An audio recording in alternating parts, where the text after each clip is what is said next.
still live at home with your mama? That's alright. We call that white trash fabulous. And if you're white trash fabulous, you know you can roll with a creep. So just sit back, tap them back, and let's go, baby. Come on. I'm redneck, southern proud. And I'm the elevator of a brand new style. Let's stop the world right in its tracks. I'm white trash fabulous. I got a low-rent southern drawl. Welcome, everybody. Listen to the Deathmatch 10 count. A new podcast series I'm going to try out. I got lucky enough to book one of my favorite deathmatch wrestlers in the scene. And this podcast is nothing but deathmatch wrestling and wrestling in general. We're going to shoot the shit. And super happy I got a fucking first wrestling interview. I can't believe it, my 3 years in the business. So anyways, we're gonna shoot the shit and let's go. So special guest from South Carolina, Mr. Brian White from IWA and all the indie scenes in the scene over there. And here we go, and hope you enjoy it. Let's get down. Come up on the old bus and keep it white trash fabulous. Next Southern Proud. Come on now. And I'm the elevator of a brand new style. Let's stop the world right in its tracks. I'm white trash fabulous. All right, we have special guest Brian White from IWA and all the other indies, and we're gonna shoot this shit and say what's up, Brian. What's up, my guys? What's up, everybody? Yeah, for sure. Thank you for doing the interview, and let's do this. All right. So, how'd you get introduced to wrestling? Like, what was like your TV and like how old were you? I was maybe before I was even 10 years old. I went to Greenville Memorial Auditorium here in South Carolina, and I seen Terry Funk wrestling for, I think, Mid-Atlantic Championship Wrestling, I think it was. And I seen him, and something about him just grabbed my attention. And I looked at my dad, and I said, I want to do that. And he said, well, you can do anything you want to do, but you got to be better than him. Mm-hmm. So that kind of lit the fire. So how old were you then? If I had to guess, maybe 6 or 7. Wow, that's super young. Yeah. But before that, you weren't watching any like wrestling like on TV, like. Well, I'm from a small town in South Carolina called Donalds, and Donald, okay. Yeah, it's in the middle of nowhere. It's country. Wow. We couldn't get cable, and we had antennas, and the antenna couldn't get no good reception.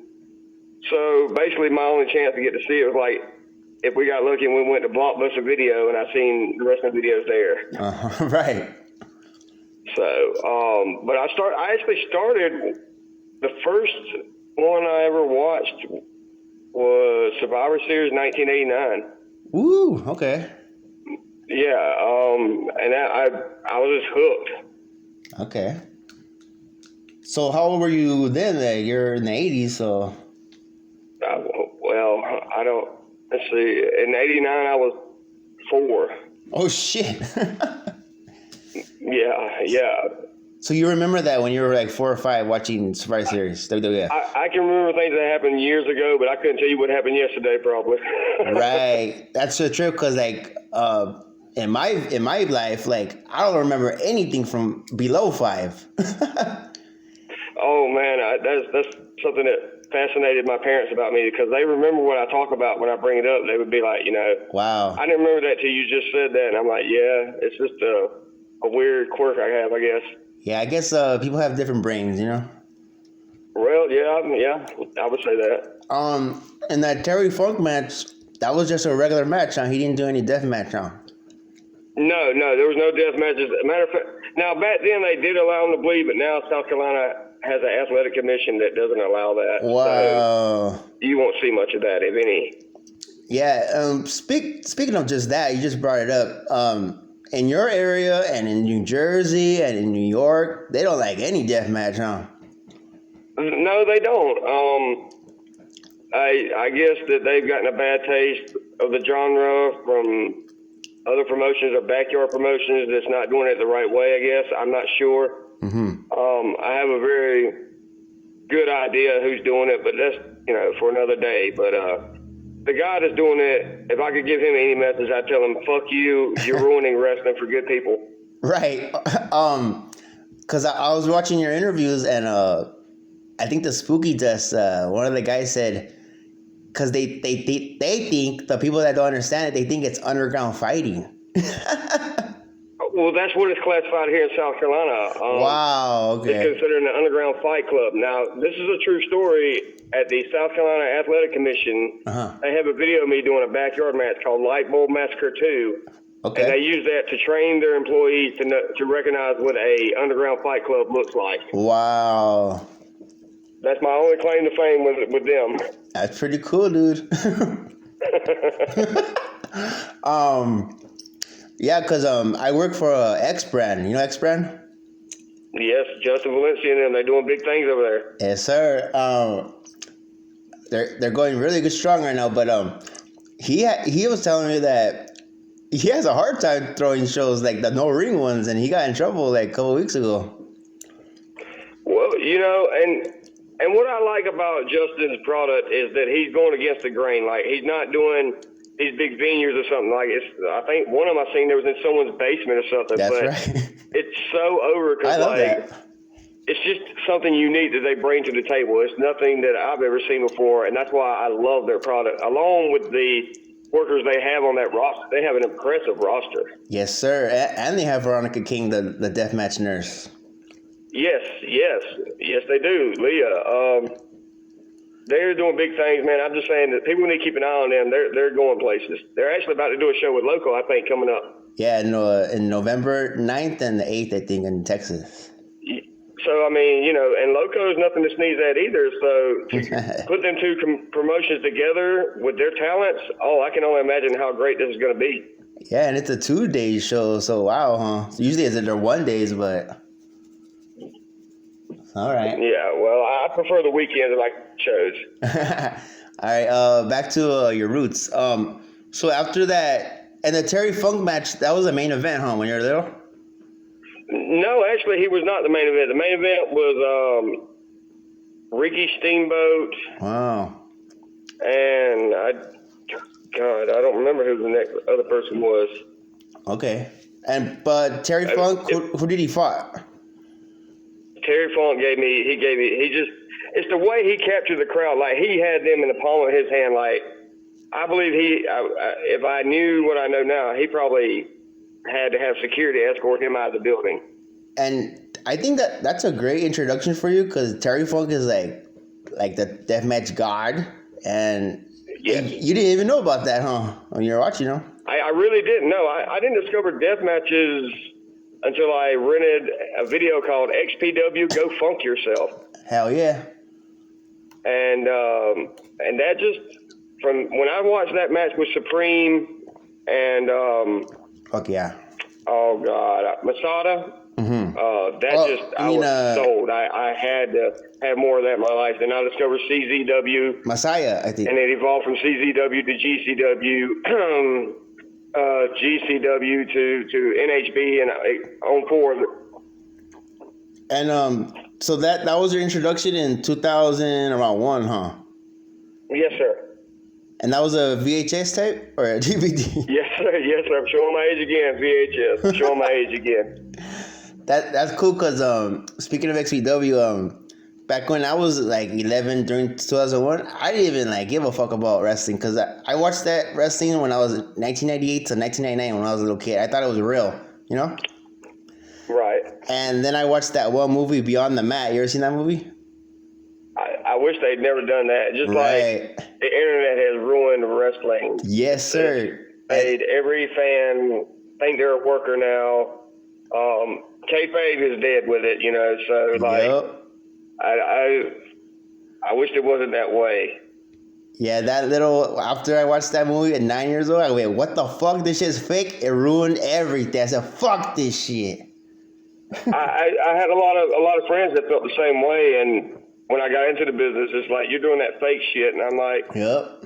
I'm doing choreographed fighting because the way I look at it is wrestling is real, people are fake. There you go. And one thing about deathmatch, man, you gotta be fucking tough. Well, I wouldn't say you have to be tough. You have to be smart, and you have to be able to have a dance partner you trust, and one that can tell a beautiful, violent story with you. That's true. And plus, in wrestling, you don't even have to know English or Spanish. You just wrestle and then do a match. Yeah, I agree. I've never had an opportunity to wrestle luchador. A wrestler that speaks a different language. I would like to experience that just to see what it's like. But I think that wrestling has so many great stars, and the bullshit politics and the backstage shit, being exposed to the fans has just made it more toxic. And that's why I say I love my fans when I say this, and I love all the fans of deathmatch wrestling, but the deathmatch community is so fucking toxic. Yes. Amen. And it's a shame that it's come to that, because I remember when deathmatch was about brotherhood, camaraderie, and seeing your buddies, seeing your homies, and saying what's up, and let's smoke a blunt together or something, whatever. But now it's just like, I'll give you a 2-piece and a fucking biscuit on site when I see you. Fuck, yeah. That's not the wrestling I came up in, and it's just a shame that it's become that. Yeah, man, especially with the XPW, because that's how I got my start back in 2022 doing Ring Crew. I done 7 shows with them, and Rob Black, man, he tells the fans that there's so much hatred for him, and I go, what the fuck? I have no problem with Rob Black when I say this, and I have no problem with Kevin Brennan when I say this. Mm-hmm. When IWA and XPW kind of, I guess you could say, joined together, so to speak. Yeah, somewhat, yeah. I was excited. I was like, oh, hell yeah. Right. I might get a chance to work with some of them XPW guys or whatever. Well, as Carnage Cup 14 approached, I noticed there was only maybe 1 or 2 of our guys on the poster, and the rest were the bigger names that had been in XPW. And it's nothing against them when I say this, but I'm saying you outshine your local talent that's going to be on that just to put the bigger guys over. Mm-hmm. And you forget the ones that's been there with you the entire time, and you just put these guys that's coming in for one show, and you just put them on the poster and forgot all of them. Now, that's how I feel about it. It's not that I'm not shooting. I'm not saying anything negative. I'm just saying that, made me take a step back, and just like, whoa, it just took me back. Yeah, bringing back the behind the mat, another thing I told myself, I go, if you get into the wrestling business, remember, it's toxic, and there's drama, and it's unfair. You agree with that? I can absolutely agree with you on that. And it's changed and gotten worse in the 15 years I've been doing this. It's unbelievable, the bullshit that I've seen come and go. But, one thing that remains is I still love this sport. I still love this genre. I love wrestling, period. It saved my life. I tell anybody that. You know what? You just said it right now, and it wasn't even a question. I just wing it.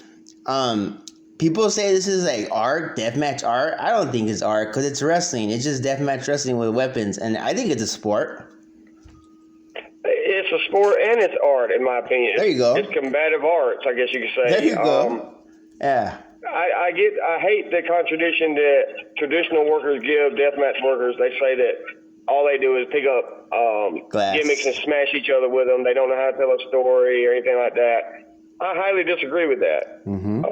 There's a lot of matches that didn't have to have gimmicks that were fucking excellent storytelling.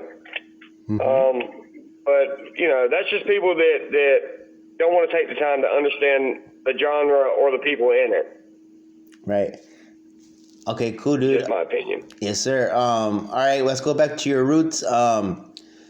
So after Terry Funk and all that, when did you decide, all right, I want to try this? Did you start backguarding before you went to training school?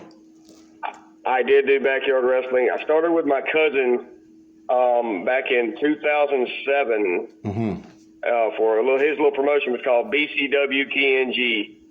And true story, I have them initials tattooed on the back of my forearms. Nice. The back of my arms. So if people ever see that tattoo, that's what it means. For sure. But we started on a trampoline, and we YouTubed a video on how to make your own ring. So we went out into the woods behind his house, and we put some mattresses, some tarps, some wood, and stuff like that in between 4 trees that were perfectly spaced. Between 4 trees with some hose pipe for ropes and a ladder for a top rope on one side of the thing. That got some attention from other backyard feds around here, so we did an event called SCBYWA WrestleFest, and that's when all the feds came together and we all did a big melting pot for a show of all the talent, getting to work other talent, blah, blah, blah, stuff like that. Well, after that, we all became closer and we put our money together. We bought a wrestling ring itself. Nice. Now, take a notion, it came with the canvas, it came with the ropes and everything, but the padding. So we were out there wrestling on wood pretty much. I mean, we put a blanket up under there if we could in certain spots where we bumped the most, but it didn't really help. Right. And we did it from there for a while. And I think the last show I did in the backyard was SCBYWA WrestleFest 2. That's when I did Light Bull Massacre 2, and that's when I introduced, I guess you could say I introduced myself to deathmatch wrestling in general, which I did Light Bull Massacre 1 at WrestleFest 1, but it was lackluster to say, in my opinion. So the second one, we had way more light tubes. We had more competitors in it. It really grabbed the fans' attention, and I really enjoyed doing that. But after that, we got a cease and desist order from the athletic commission telling us to stop doing the backyard fighting and all that. Mm-hmm. So, with that being said, we started SCW Entertainment, and that's when I went indie in 2010, 2011, and I've been doing it since. After the backyard, did you go to a training school? I went to the SCW School of Wrestling down in Greenwood. I also was trained by Chief J. Eagle at APW, Charlie Colt and Chris Vaughn at Southern Championship Wrestling. I've had a lot of trainers. I've been blessed to have some of the best show me a little bit of this, a little bit of that each time I was with them. So I've been very blessed. And Manny Fernandez was probably the biggest influence on my, I guess you could say, my hard-nosed style, where I'm a little bit, strong style, I guess you could say. That's what it is. I'm a little bit more snug in my work with him, but he taught me a lot about the business aspect of it along with the actual in-ring aspect of it. That's good. Do you agree that if you're a backyarder, like right now, you should get trained before you actually want to get in the indies? You think that's correct? I do. I don't care what experience you had in the backyard before. That don't mean shit because you're wrestling for the birds and the bees and the flowers and the trees. Right. As a matter of fact, I think you should be trained before you even do backyard wrestling, which none of us did. Right. But for wrestlers to sit there and act like they're so ashamed of being a backyard wrestler, motherfucker, we all were one at one point. Yes, we sir. all wrestled with a sibling somewhere. We all did something with our buddies in the yard or whatever. So don't act like backyard wrestling is so toxic because we all started there. Hey, man, and speaking of backyard wrestlers, Nick Gage started. ICP started backyard wrestling, so look at them. Correct. You know? And, yeah, because when we're talking about the training in the backyards, the one guy that pops in my head all the time is Masada. He goes, I fucking hate backyards. You go fucking train. Well, Brig, Masada, he is very old school. Old school as fuck. Yeah, I really, I think that's the best way to put it. He's not all about that flippy floppy AEW spot monkey shit. He's about wrestling and telling a story. Yes, he can use gimmicks, but how often do you really see him pick one up? Most of the time, he's just doing wrestling in there. Yeah. So you have to be classically trained before you even think about stepping foot into this genre of wrestling, because if not, you can get yourself or your dance partner seriously hurt. Yes, that's my number one like scary like moment in my head of like I don't want anyone to get really hurt in a death match. You know what I mean? Well, there's people out there that would like to see that, you know. Fuck, and that's what's toxic about the community. Well, there's bookers I know and promoters I know that would love to see that. Fuck, dude. But we're not going to touch that subject. Right. Oh my God. What a community. All right. Okay. I'm just saying, what kind of promoter would ask another wrestler to kill him, to literally have someone rip a tooth out of their skull? Fuck. That must hurt. I mean, or get shot with a shotgun. Fuck. Not literally, but okay. No, literally had someone shoot them with a shotgun. Fuck. Or with a sword. But we're not going to, anyway, that's for another show. Yeah, we'll talk about that down the road. Well, that's a dark side series, okay. Yes. All right, back to training. So how much years do you think you have training before you actually did your first match? Well, that's the thing. I rushed myself. I was one of them idiots that considered my backyard time as enough time before. And I learned after I got outside my home promotion and went to an outside promotion, I learned I didn't know shit. So, but I guess you could say my training came when I went to shows or went to different places to learn the training. But like, I was trial by fire. I guess you could say I got in the ring and learned the best way that way. Mm-hmm. Well, I got injured at one point, and they made me a referee. Yeah. That was the best thing that ever happened to me.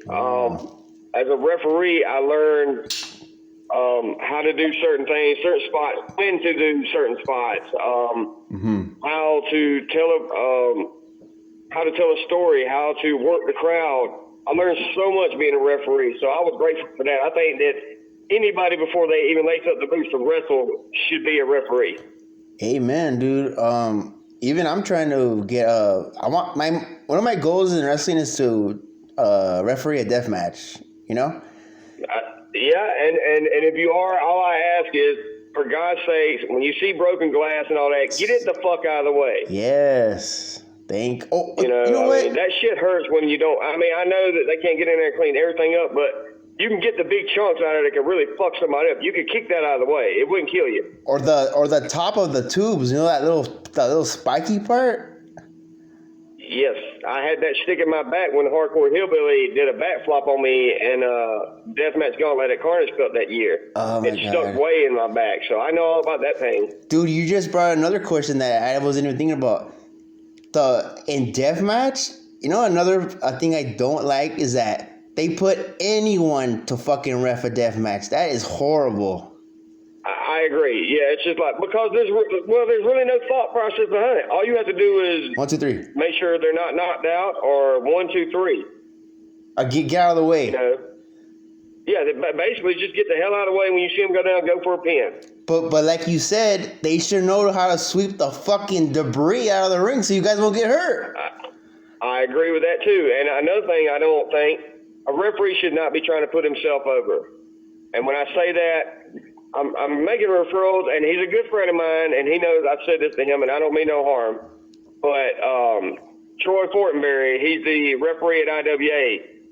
At not Kings of Carnage, sorry. At the Southern Outlaw show, he wore this zebra-looking trunks with boots and stuff like that, and refereed in it. And I just thought, dude, the onesies.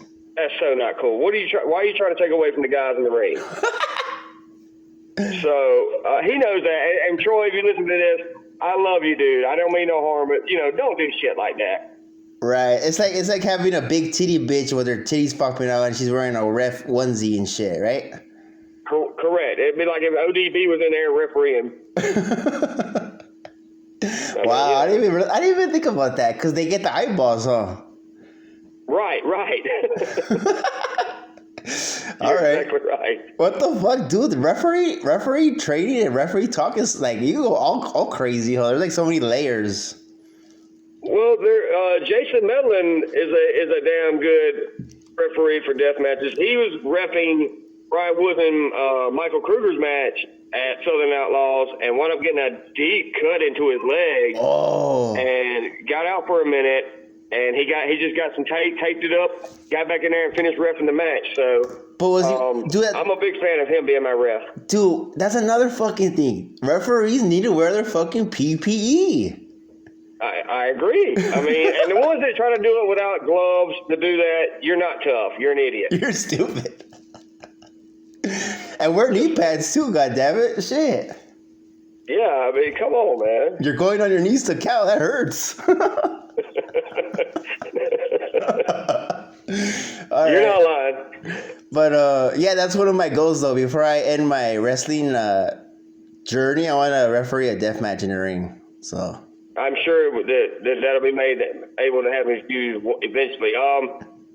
You know, like I say, that's the best thing for anybody. If you really want to get a taste, if you want to be in this business, be a referee. You have any tips? Cause like I've been like over here in California, like there's like spots, like you know Kev, XPW Chaos. Remember that guy Chaos? Yes. That's Supreme's I think cousin or something, right? He runs the Santino Brothers Wrestling, don't he? Yeah. He has Santino Bros, but they charge way too much, bro, and I can't afford that. And like they have like a promotion, like yeah, you're guaranteed to work in the indies. I'm like, yeah, right, dude. You know. Well, the thing with that is you need to be selective about where you get trained. If this is something that's going to be a hobby, yeah. You know, probably not wanting to spend too much money, invest too much money in the training, I guess. But if this is something you're going to make a career of, you need to be serious about it. And yeah, you know, you're going to spend some money, but if you spend $20 for this guy, you're going to get $20 worth of experience and knowledge. If you pay $2,000 to this guy, you're going to get $2,000 worth of knowledge and experience. So you got to, you know, weigh your options. Yeah, because I've been telling a lot of my wrestling homies, like, yeah, I want to be a referee. And I'm like, I don't have no money, so my plan B is just DIY it, do it yourself, right? I'm like studying tape, looking how the referees are positioned to the camera. That's good, but I still need to be in the ring with the fucking ref telling me this is how you count, this is how you do the 10 count. Do you agree with that? Yes, I totally agree with you on that. I absolutely agree with you on that. I mean, it's just like the bands that you interview, they didn't just pick up a guitar and say, well, I'm going to be a metal singer. Right. No, they had to actually learn how to play that guitar and learn how to do different riffs and stuff like that. Right. It's the same way with wrestling. You're not going to just jump in the ring and automatically think you're a fucking wrestler or a referee. You need proper training. And experience, at least a match or two or a show, right? Correct. And referees, they don't realize they're the most important person in that match. Mm-hmm. They you know, and they can make or break a match. Mm-hmm. So, yeah, I highly suggest the refereeing part, but make sure you're selective about where you're being trained and who is training you. Mm. That has a lot to do with it, because there's guys that says they've been trained by this person, trained by that person, but when you get them in the ring, it's like, I don't remember them doing some shit like that. Yeah, man, and referee. I mean, I could talk refereeing all day. Fucking in referee matches, there's so many like things to learn. You know, about, like I said, 10 counts, how to enter the ring, how the introductions were, where you should be in the center, all that shit. Work the camera, how to work the cameras. Right, get out of the camera way, move, fucking, you know, spots. That is the biggest problem that I see. And while we're talking about pet peeves, my biggest pet peeve that I see right now, and people can call me being petty for it, is when you watch a deathmatch show and the cameraman blatantly watches them gig. I cannot stand that. The cameraman. Yes, that's cameraman. When you see that, you need to be focusing on something else, but instead you see them gigging their head right there on camera, and I'm like, why are you doing that? Don't give it away. I mean, that's just one of my pet peeves, but anyways. Yeah, I have it. That's not even my questions about cameraman, but we can talk about that too. But well, the best one in the business is Icarus. Icarus. I can't pronounce his last name properly, but he did Carnage Cup 13 and was a true class act. Got some of the best shots that I've ever seen. Him and Jesus really did a great job. So I recommend anybody get SDS Productions to do their camera work for their shows. And for all your IWA shows, how many cameramen do they have? Like 2 or 3? My first show, they only had one, and then they had a hard cam. Orange Cup had a hard cam and 2 cameramen. Okay, so they went up from 1 to 2. Yeah, basically, yeah. I mean, and when we did the underground shows, we had a hard cam and 1 cameraman. Yeah, so it's okay. A good cameraman will also determine how much the fans that really enjoy a match that aren't there in person. So speaking of cameraman, have you ever wanted to do cameraman, or have you ever done cameraman? I did cameraman in the backyard, and it's not for me. It's really not. It's cool. I don't know. It's just not my forte. Yeah. I'm not very technically sound. Okay, I think we're the opposite. Like, I've recorded 30 matches for Crimson Crown Wrestling, and I love it. Yeah. Well, I mean, and the cool thing is you'll never miss a show, and you'll get to see every match. But you have to be artistic about it. You know what I mean? Don't just go out there and just aim a camera. Oh, no. Try to put some art into it. You know what I mean? Like, get the if shot. You remember the old ECW promos, they zoom in real quick and zoom out and go sideways with the camera and go this way with the camera. Yeah, you got a little motion sickness, but it was being kind of artistic in its own way. Yeah, man. Like I said, like, it's my hobby, wrestling, but I want to make a buck, you know? You can still do it, brother. If you can still do it. Yeah, I'm only 35, so, you know? Yeah, you got plenty of years left, man. And wrestling will. And one thing I tell people, they're like, "Well, it's too late for me to get into business." No, it's not. You know, by the time I get in there won't be no good wrestling. Wrestling will always be here, and there'll always be good wrestling, and there'll always be shit wrestling. Yes, sir. So just remember, wrestling will always be here. Like our first question, like, look at Terry Funk, man. He was fucking 60 or 50 when I first watched him in ECW. Well, I think it was his brother or dad or somebody just did a death match in Japan at 80 years old. Oh, yeah. So if he can do it, and Onita with his fucked up knee, he's still out there doing it. I love Onita. He's probably number one. I think he fucking created this shit. Well, my opinion is the old FMW and the old Japan. days, yeah, he was, but now because IWA, with all the respect in the world, he's just so broken down. Right. It's hard to watch his matches, you know what I mean? But what can I expect? They're older. They're way older. Right. But it breaks your heart to watch your heroes go in there and they're still trying to reach for that fame that they already had, that they don't need to do it no more. They have nothing else to prove. Look at Ric Flair. Well, look at Action Mike Jackson. I mean, he's a good example too. He just needs count your blessings. You were blessed to work and do the things you did, but walk away while you still have dignity. Yeah, and speaking of Onita, and you said Terry Funk and IWA, the IWA name came from Japan, you know? Yes, it did. It did. Yeah, and that's where Ian Rodden started it, and then everyone started their own little IWA. Is that right?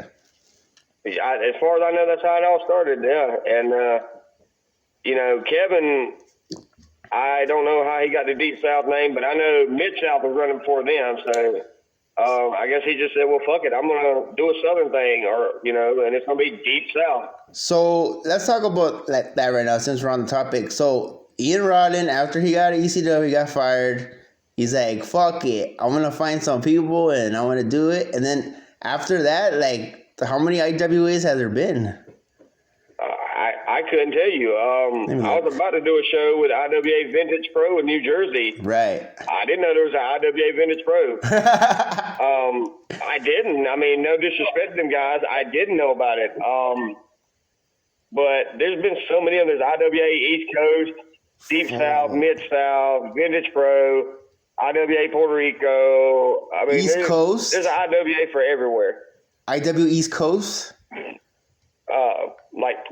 East Coast. IW Unlimited too, right? I think there is actually, yes. Just like there's a lot of NWA promotions or whatever, I guess you could say. Like there was NWA Anarchy right here where I live. There's NWA Anarchy right down the road at the Landmark Arena they had. There's the NWA that Billy Corgan owns now. Right.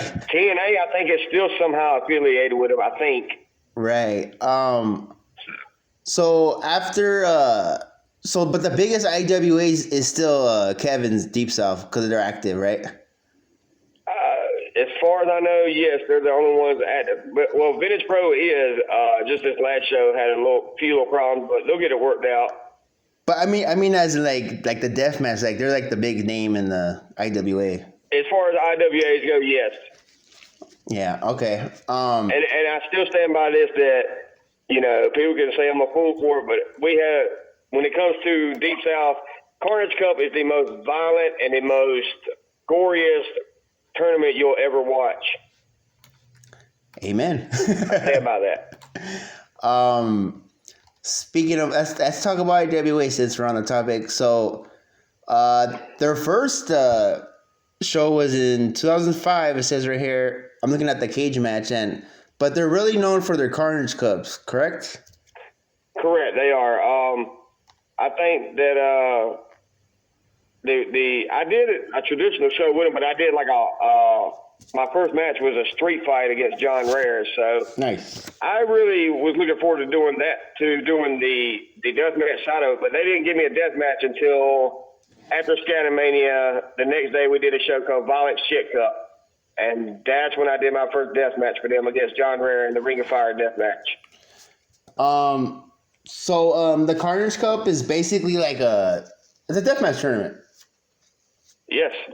And it sounds cheesy when I say it, but Carnage Cup is a rite of passage. Amen. If you've been through there, then you should, you can do other tournaments and stuff like that, but to say you've been a part of it and survive it, that's something that you can hang your hat on. You know what I mean? Yes, sir. And I love it because it's a day to a night show. That means it's long. Yeah, it's a 2-day weekend of it, but people were making fun of us because we had car lights on for the main event with Bryant Woods and Sticko and all them. But I think that just added to it. You know, I love that. It gave it more of that deep South feel. That hell yeah, you're in the fucking woods. Shit, I love it. I think it was great. And in my opinion, and I'm not saying it because I was a part of it, but I think that Carnage Cup 13 was when IWA Deep South said, "Hey, motherfuckers, you remember us?" I remember. They every man that weekend, we all left it out there in the ring, and it was for the fans and the biggest opportunity I think we've ever had, and we took full advantage of it. And it was on Stream XPW. Correct. That was my first pay-per-view on Stream XPW, and I was just super stoked about that. That's how I got introduced to you, bro. Yeah, and a lot of people still don't know who I am, and that's cool. It's all good. But I can tell people this. I made the Carnage Cup. If I quit wrestling today, I've lived my WrestleMania moment because I won the Spider Boudreaux Deathmatch Gauntlet. I fought my hero and retired him. Nice. I made it to the second round, even though that second round match was atrocious. But still, I made it through 2 rounds of Carnage Cup and lived to tell about it. Wow. Plus, I got C. Oswald to write my name on a shirt, so that's kind of cool, too. Fuck yeah, dude. I always say, man, like, you can't be a deathmatch wrestler forever, but you could put your fucking name in history. And I feel like I did that. Of course. Hell yeah. And let's see. So when was your first IWA match? What year was that? Oh God, I think it was like 2023, 24. I was IWA.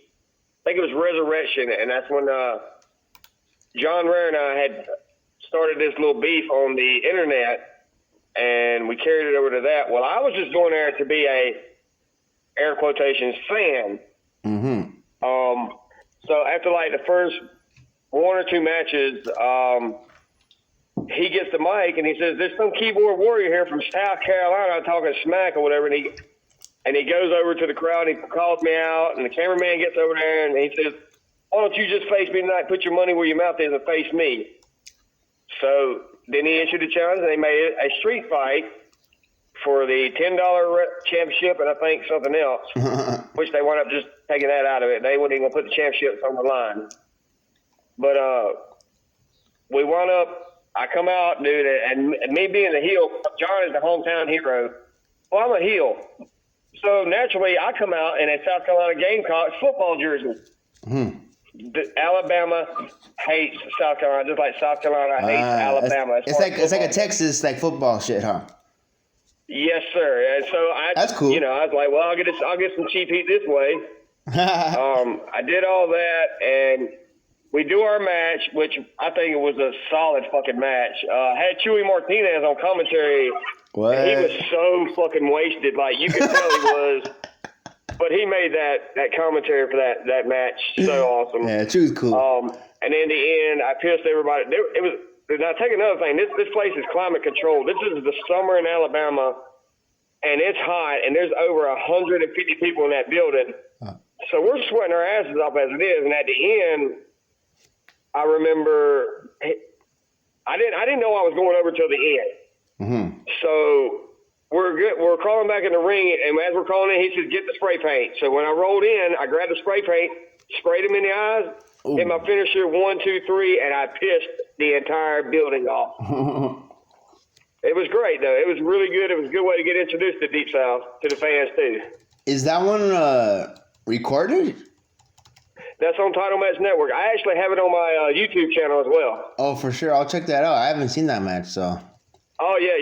Now, there's a few parts. If you watch it on Title Match, there's a few spots where the screen blanks out, the sound keeps going, but you get to see pretty much most of the match. I mean, you're not going to, you'll see the ending and you'll see the most important parts. Dude, another thing I was going to tell you, besides, before going to your matches, remember I told you about, like, right now, recently, like, about history? Dude, you're part of, like, IWA, a good roster, dude. Like, I see all these names, I go, wow, there's some good names on every card. And to be a part of that, that's a good feeling. That's what I'm saying. I feel like the roster we had going into Carnage Cup 13 was the absolute best of the best. Besides, the only thing missing was Spider. I'm not really familiar with Spider, but okay. Yeah, Spider. I've been told from his friends and from his peers and from John Rare that I never got to meet him or anything. I talked to him on Facebook, but I never met him. But they said that he would have loved me, so I take that as a big compliment. He was probably a IWA early guy, huh? Yeah, he was actually when it was Alabama Pro Wrestling, I think, or Alabama Hardcore or something like that. Okay. Yeah, he's one of the alumni. Him and John Rare really what kickstarted the deathmatch shit off in Bama, in my opinion. Okay, after it was Resurrection, right? That was your first one? Yes, sir. What was your second IWA match? The next show I did, I want to say it was Scatamania. And that was in December. I want to say that. Let me look. Yeah, it was the ladder match. Oh, and y'all, that was the biggest clusterfuck in the fucking world. I have never seen that many tag teams in a ladder match. How many people we had? And it be good. It sucked. Like, there was too much going on at one time. There's like 80 of you guys. Well, Viva La Amish wanted to steal the whole fucking match and take away from everyone else, and we wasn't having that. I never heard of that guy. Shit where you worked at and what you've done, but, you're coming into this promotion with guys that's here all the time. We're not going to sit here and look weak just because you're a big name. It's a tag team ladder match. Bro, it went bad. It went as bad as it sounds. But believe it or not, people don't know this. Lil Sicko and his brother are the tag team champions of IWA, which they never defended them titles. You know what? That hasn't even been fucking brought up at all in the social media, huh? What the fuck? Yeah, that's what I have the photo proof of them after they won the match, holding the belts on the ladder in the ring. So right now they're still champions. Correct. No one has beat them for them titles. They faced nobody for them. I never heard of Jake Andrews, but Lil Sickle's the shit, Jake had some things he had to take care of, but other than that, Jake is a damn good worker. I think he was actually on the Southern Outlaw show. Wow, so the Circle of Chaos, they could do IWA shows, but they don't. Right. I mean, I don't know what's going on with that. Maybe it's because there really isn't many tag teams. In wrestling in general, really, that people think about or anything. Bro, that's another thing. Especially in deathmatch, you don't think about tag teams in deathmatch wrestling. Dude, that's another thing that you just brought up, that light bulb in my head. In XPW, since it came back, I've always mentioned, where's the fucking tag team belts? I agree with you on that. That's I think that would be unique to have a tag team tournament strictly for deathmatch, which they did. I think wasn't it IWA Mid-South Double Death or something like that? Dude, what? Yeah. So why don't they do that again? If anybody's listening to this, any promoters or bookers, you need to make a tag team deathmatch tournament. Yo, spend more money, man. Do it. That's fucking unique right there, man. Yeah, that totally hit me too, dude. That's a good idea. That's great, huh? That's something new, fucking fresh, instead of one-on-one bullshit. Right, and I think it could lead up some dream matches. I mean, yes. Well, look at Slack and Masada and Slack versus Nick Gage and the Best. Yeah, that was cool. That was a solid fucking match. People can say what they want to say, but I enjoyed that match. Yeah, I liked it too. So we need more tag team death matches, if you ask me. Tag teams in general in indies. I don't see tag teams a lot. I remember back when I was coming up, there was good tag teams. There was the Ugly Ducklings. There was the Jim Nasty Boys. Brusco Brothers. Say what? The CZW guys, the brothers, the Bruscos, right? Yeah, the Usos. Yeah, the Usos. The damn War Raiders. Just different teams, but like I say, it's like you said, you don't see them mention them that much anymore. Yeah, man. So hell yeah. So all you promoters out there, you better listen to this shit. Yeah, I mean, this is coming from a worker and a fan's point of view. You need to have more tag team death matches. Yes. Well, again, I can't say that there hasn't been, because wasn't that a tag team death match that Sicko was in at XPW? I think that was just a tag match, but I know what you're talking about. When he came off the balcony on Hillbilly? Yeah, that wasn't for a belt, though. I think that was just a match. Oh, okay. But that too, though, just have a tag match, death match. It doesn't have to be about belts. You can have one on each show, and I guarantee you the fans would appreciate that. Then if it evolves, you can have more. Yes, mix it up, because I've been seeing shows one-on-one, triple threat. Where's the fucking tag match? Let's get us a tag match. Shit. And I respect the flippy floppy dudes when I say this, but I don't want to see them on a deathmatch show. I know that's a warm up to get everybody warmed up, but a deathmatch in itself gets me amped up. But when I hear the deathmatch, I'm like, all right, this will be fucking awesome. Then you got these guys, and again, I'm not taking from the flippy floppy guys. I'm not, because I can't do the shit. But well, I guess that would be kind of disrespecting Cole Radrick. Not Cole Radrick. What's Cole? Is that his name? I don't know. Anyway, Cole. God dang it. Anyways, there's get tag matches going. There's good ones out there. It's just that I'm not big on that shit. Speaking of tag matches, have you ever reffed a tag match? Have I ever reffed a tag team match? Yeah, refereed. Oh, numerous tag team championship matches and everything. Yeah. Oh, cool. Are they a little harder because it's 4 guys, or you know? No, actually, it's much more simpler. Oh wow. It's more simpler than you. Yeah, it really is.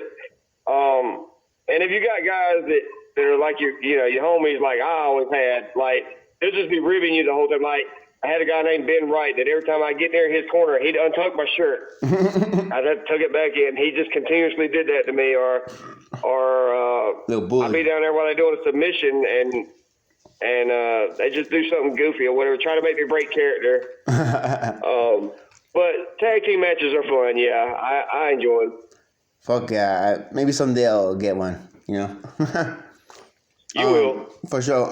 Okay, so after your second one, what was your third match for IWA? The Ring of Fire death match against John Rare. What show was it called? That was on the Violet Shit Cup. What year was that? So I could. Oh, okay, I got it. It was the day after Scatamania. Oh shit! They had a back-to-back one. Yep, right after it, they did that the next day. And you fought John Rare, Ring of Fire. John Rare in the Ring of Fire, my hero, my mentor. And now take a notion to lead up to this, we did something at the Scatamania show where he skewered me during the tag team match, which took me out. And I was out of the match after that. Oh, he screwed you. Okay. I cut a promo about it afterwards, and it led up to this. And I was nervous and scared out of my fucking mind because I was the first match on the card. Right. And when you're looking at this, you see this ring. There's no ropes. There's barbed wire. There's kerosene-soaked towels on the barbed wire. Fuck. Light tubes, gussets, fish hooks, all kinds of fuckery. And the towel you're about to come face to face with your hero mentor, and they call him the Angel of Death. I mean, John, no right? intimidation there at all. This is Johnny, right? Yeah, John Rare. He is. Yeah, John. Dude, I love that guy. I tell anybody, I thank him so much for helping me get my big break. But yeah, the match itself, we told a violent, beautiful story. John took care of me. We took care of each other, but we made it look really good. I think the sickest spot in the whole match is when he gets the fish hooks and puts them inside my jaws and pulls them out. I mean, that just, ow. And now I discovered how Gusset felt in that match, and Gussets do not feel good. Fuck Gussets. I hate them. Oh, yeah, you're going to leak. If you get a Gusset put in your head, you're going to leak, guaranteed. Man, I feel bad for the bald guys that have no hair, man. Instant. Boom. Yeah, like Hoodfoot and them and all that. Like Dr. Redacted. Dr. Redacted bleeds fast. Well, Cruel was the one that made it look like a boss whenever he take him in the chest and just let him sit there. You know what I mean? Like, that's boss. Dude, you just brought another question. It wasn't even on my fucking list. Fuck it. Dude, when you fucking bleed, like, how do you do that? Like, I know you have a wife or a girlfriend, but, like... Well, my wife is my nurse. Right. If I've got a lot of cuts, which I posted one from my memories today on my Facebook, it was just showing some scars I have from Southern Outlaws. But like, how does that work? Like, a lot. You just patch up. Well, it takes a lot of super glue. Super glue. That's what I use as super glue. You're fucking crazy, dude. But for me as a deathmatch wrestler, scars are battle scars, and it's something medals to wear with pride. Your medals. Say what? Yes, your medals. Fuck, dude, you're nuts. All right, I haven't seen this match either, Ring of Fire, so I'll check it out. Yeah, I have that on my YouTube as well. Oh, for sure. All right, that's two I'll watch later. Another question, because I'm on a cage match and I'm going down here, we're going back and forth. How did it feel to work with Chris Kloss, XPW, after watching before Terry Funk in XPW matches, How did that feel? Chris is fucking awesome, dude. He's cool. You could tell that he's taken back by some of the stuff he sees at Deep South because he's just never seen it. Yeah, he's from LA, so... and it's weird, when we did the underground shows, you got Chris Kloss pulling up in this nice-ass little car and everything, and everybody's we're just pulling up in our regular cars, and he's out there looking around, he's like, where in the fuck am I at, Right. But Chris is awesome. He helped tell my story. I couldn't think, him and York, Terry, and Larry Legend, all three make me sound so cool when they're on the mic, when I'm doing a match. Cool, man. He's pretty nice in person, huh?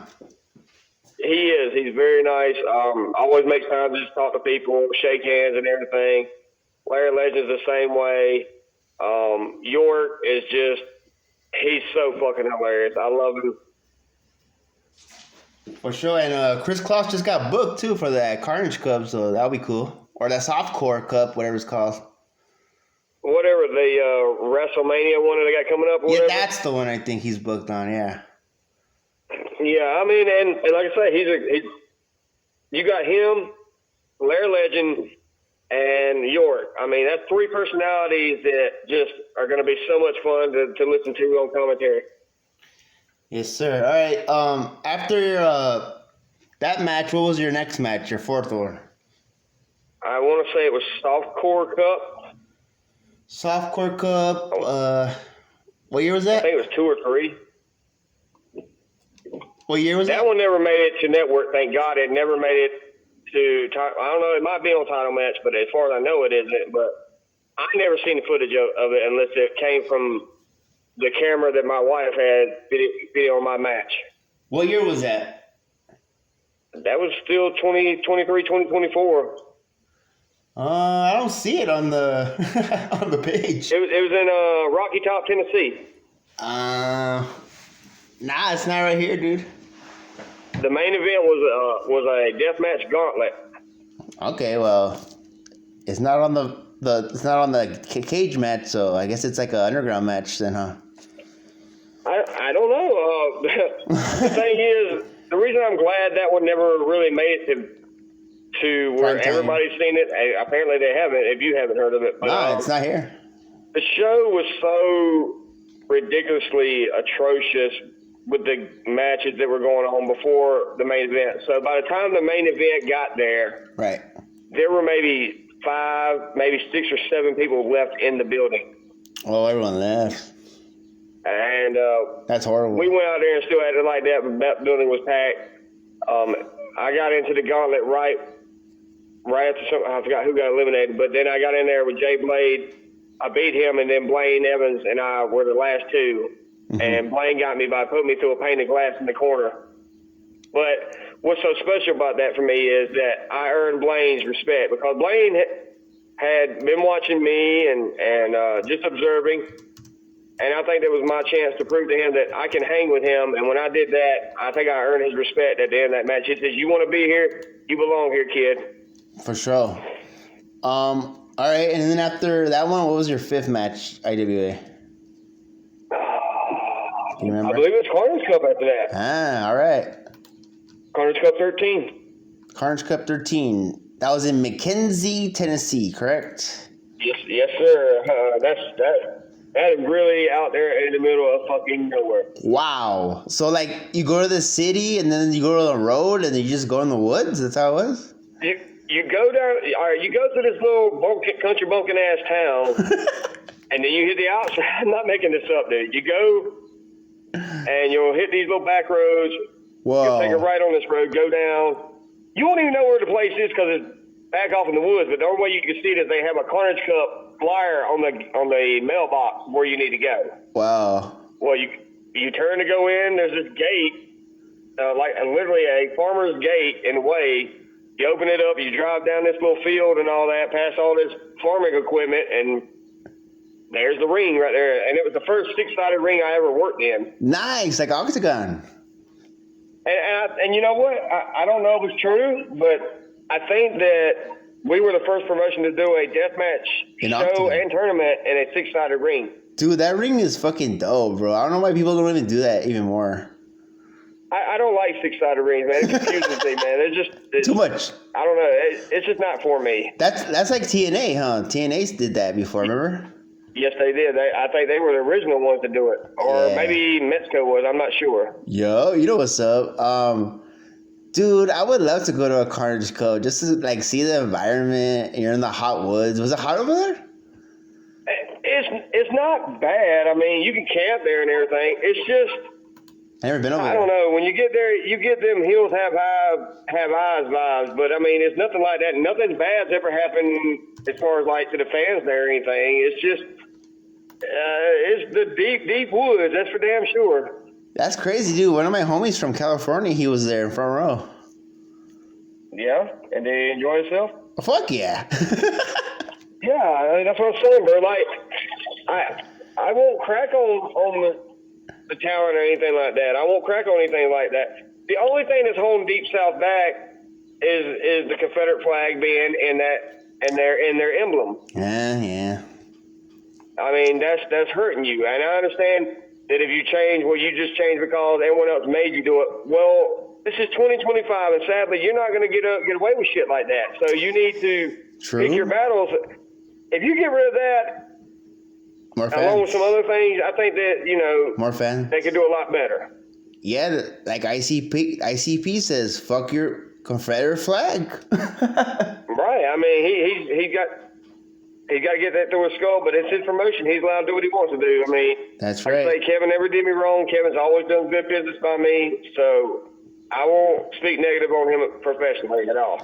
That's right, man. I look at the 3 letters and go, okay, but IWA is still one of my favorites. I don't look at all that other BS, but I just love deathmatch wrestling. But sadly, everyone else in the community does. Yeah, I know. It's a 50-50. You know, you love it and hate it, but I'm still going to love my, deathmatch. But see, their problem is with Kevin, most of the deathmatch community, don't take it out on that roster. There's still some top-notch guys there that haven't gotten their flowers yet. Like Jay Blade is one of them. He's been overlooked. Blaine Evans has been looked over.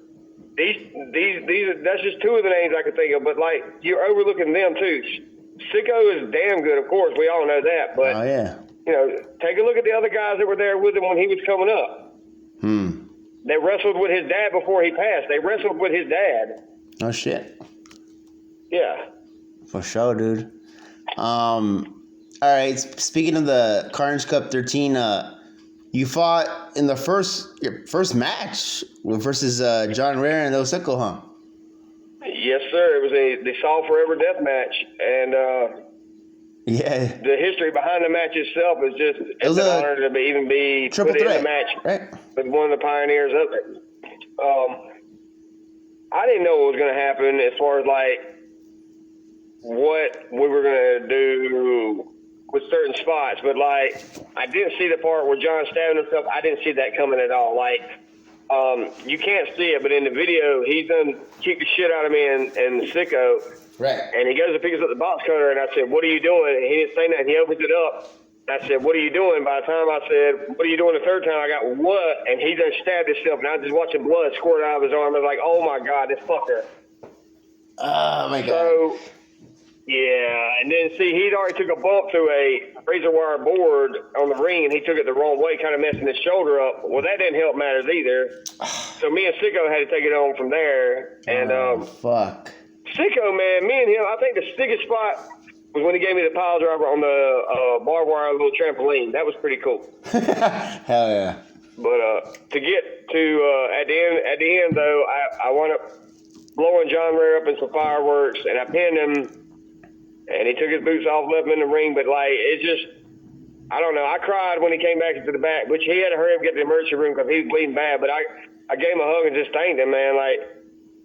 Then he come back the next day and said, "Well, that was it for me. I'm not doing it no more." I was like, "What?" He's like, "I'm retired." I'm like, "I retired you?" He's like, "Well, I kind of retired myself, but I was ready to do it anyways." And John Ray was the guy that cut himself. Say that again. Who cut himself again? John Ray or John Ray, right? Yes. Yeah, dude. When he did that stabby, that clip was all over the place. Right. I mean, that was he's bad. For it. I mean, Blaine Evans took a razor cut from him, and Spider did, but I was not going to take that. Dude, that must have shocked you as fuck, huh? During a match, going, "What the fuck, dude?" Your stomach drops because you're like, "What have I got myself into?" Right, because that was just like self-harming. I go, "Dude, what are you doing?" But I pinned him. Now going to round 2 against Chewy Martinez. Right. Okay, so let's take a notion. Me, him, and Necro had been sitting in the back, drinking, smoking, hell yeah, getting right. Well, about 30 minutes before my match, I was like, "Well, I'm gonna drink some water, get my head right, start getting ready for this." Okay. Chewy didn't. Chewy kept smoking. Chewy kept drinking. Yep. And him and Necro kept drinking and drinking and drinking. Fuck. So that sounds like Necro. If you hear it during the match, when Chewy gets to the ring, he gets the mic and he's slurring everything, tripping. He's tripping on this, I think it was a Hulk glove with 16 penny nails hanging out of it. And he was just like, "What the fuck is this?" Something like that. And yeah, he was loud. he got a fan to put a beer in the hand of it, and he commences to whooping my ass with that glove on, with a beer in his hand. And the most painful thing in the whole match, though, was at the end when Chewy, we thought it was just rubbing alcohol in this little gold cauldron looking thing. It was a calm everything. Oh, bro, it was horrible. So, take a notion, my back's already cut up from round 1. Oh, my from a few pieces of glass that Chewy hit me with or whatever. Right. Well, we get outside. He gets this golden cauldron. He pours it over my head. Well, little I realized that what was being poured on my head was rubbing alcohol, lemon juice, ghost pepper hot sauce and salt. Dude. And was it hot? Was poured on my open wounds. So was it cold or hot? You see in the match, I go down for the pinfall, 1, 2, 3. Chewy's looking like, what the hell just happened? Straight shoot, I couldn't finish. I couldn't. You're in pain. Oh, yeah, that was real pain. That was my soul leaving my body when I'm screaming in that video. Was it hot or cold when he poured it on you? Warm? Was it warm? At first, it was like a numbing feeling, like cold water had hit me, but then when it really sunk in what was going on, it really just... Dude... went holy shit and like 0 to 2. Another thing that I didn't think about, I give you fucking super props for not wearing a fucking shirt, dude. I think if you're going to do death matches now, this is a big debate, and it can go either way. My opinion is I'm going to do a death match. I'm going to do it big. Terry Funk style. Off them all. Terry Funk style. Gives them more of a visual of what these gimmicks are doing to the person's body. That's right. Terry Funk style. Fuck it. Correct. Fuck yeah, dude. All right. But so after that match, then you lost, so you almost made it, right? Right. That's good, though, but at least 2 matches. And then I went into day 2 into the Kings of Carnage and did the Deathmatch Gauntlet and fought Hardcore Hillbilly in that one. That was Kings of Carnage, right? Hardcore is a talented man, and if people are not booking him, they're fucking idiots. But dadgum, he gave me a whooping, I'll tell you that. And at the end of it, I remember when he did that backflop, I'm hanging on for dear life because I know he outweighed me by at least 200 pounds or at least 100 more. He's a big boy. And when he did that backflop on me, dude, like I had the wind knocked out of me and everything. Plus I had that piece of that light tube sticking in my back. But I held on like a pit bull. I was not letting go.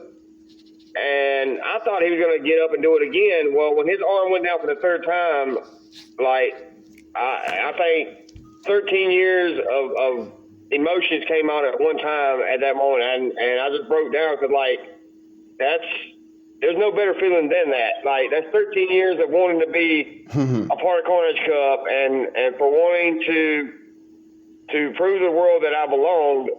Amen. And I defeated him on such a big stage. It meant a lot to me, which that story's not over with. I just want everybody to know that. Stay tuned. That story is far from over. And you defeated a XPW roster guy, too.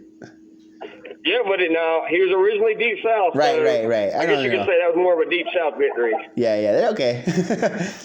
How does it feel to work with Jimmy Controversy and Obey? Jimmy is a very underrated worker. Yep.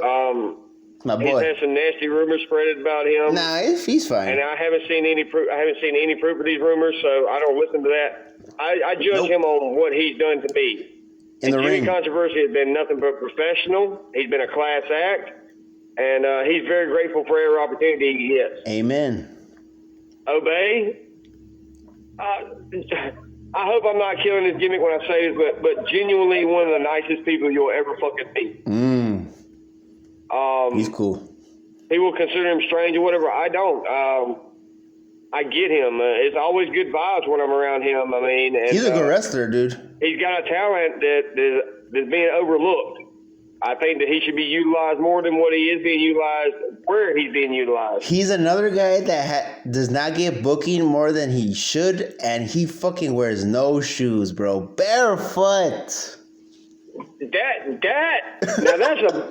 I've seen people do these barefoot death matches. You will never catch Brian Cummings doing a goddamn barefoot death match. You will never catch that. I think only Obey, Necro, and I think someone else did that once, right?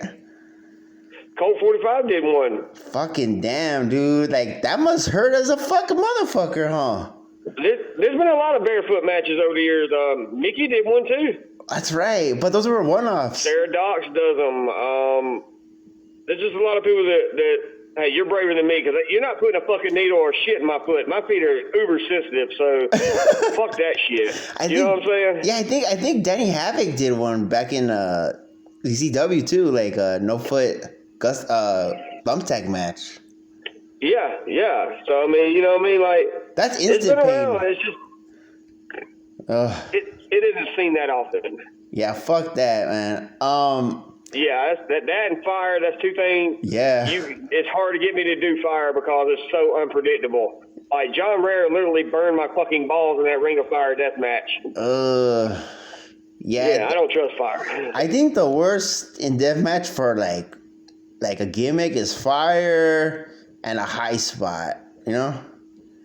High spots are not as bad as you think, as long as you land the right way. Right. Because there's no way to say this is not going to hurt. It's going to hurt. Because you've seen the You just got to have to deal with it. Because you've seen the Zandig spots. Like, goddamn, dude. You know? I see that spot and I'm like, oh, I'd do that. But when you realize, you have to think about it. When you actually see a building like the same size as that, you're like, holy shit, that's a way up there. Dude, yep. Sicko did that with Jamie Richards at Carnage Cup 12. And they were way up there. And I don't know, man. That's just not my cup of tea. That was off a U-Haul truck, no? The U-Haul truck was not near as high as that building, but I think the coolest spot was definitely when him and Brian Woods came out there, and then when Sicko did that crossbody off the top and hit Jay Blade with that bundle of tubes in his arm. Yeah, but I'm talking about fucking buildings, bro. Like with no padding and just 3 tables. Like that's scary.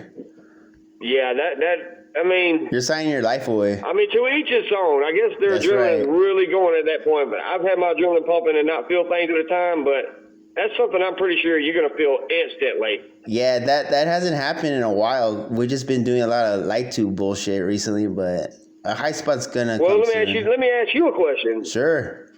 So, do you think light tube should be phased out? Nah, we just need to make them more unique and stop fucking just bashing each other's heads like stupid. Well, what I want to see is people stop hitting themselves with a fucking light tube. Right. After they just smacked the dude with him and he went down and sold it. I'm tired of watching fans get smacked with tubes and they don't hurt them. They see, oh, well, that ain't shit. Right, I can do it. These things can fucking fuck you up. No, it's dangerous.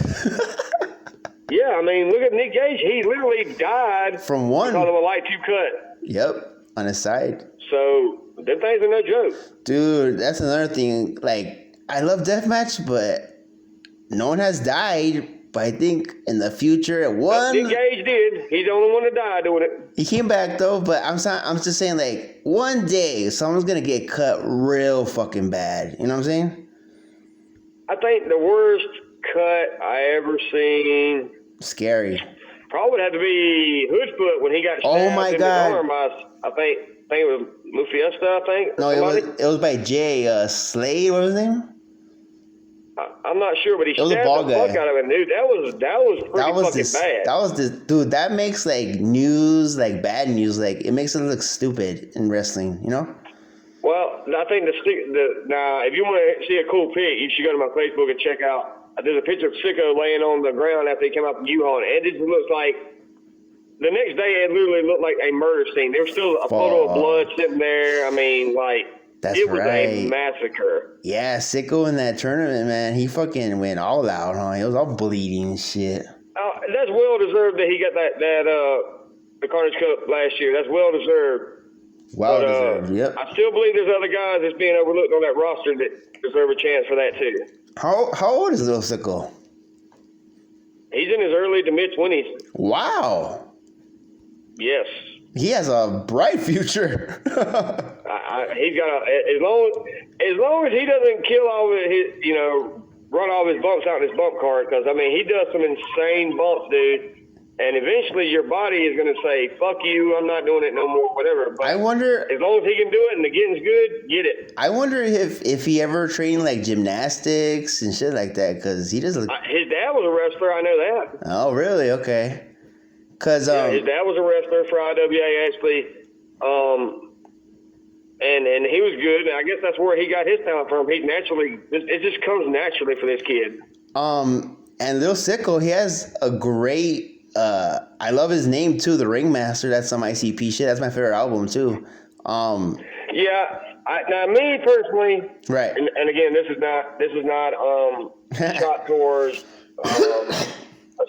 Sicko or anyone else doing a Juggalo gimmick, but I was the Deathmatch Juggalo, and I quit doing that because I want to make a name for myself. They've already established their name. Mm-hmm. Everybody knows who ICP is. They know what a juggalo is.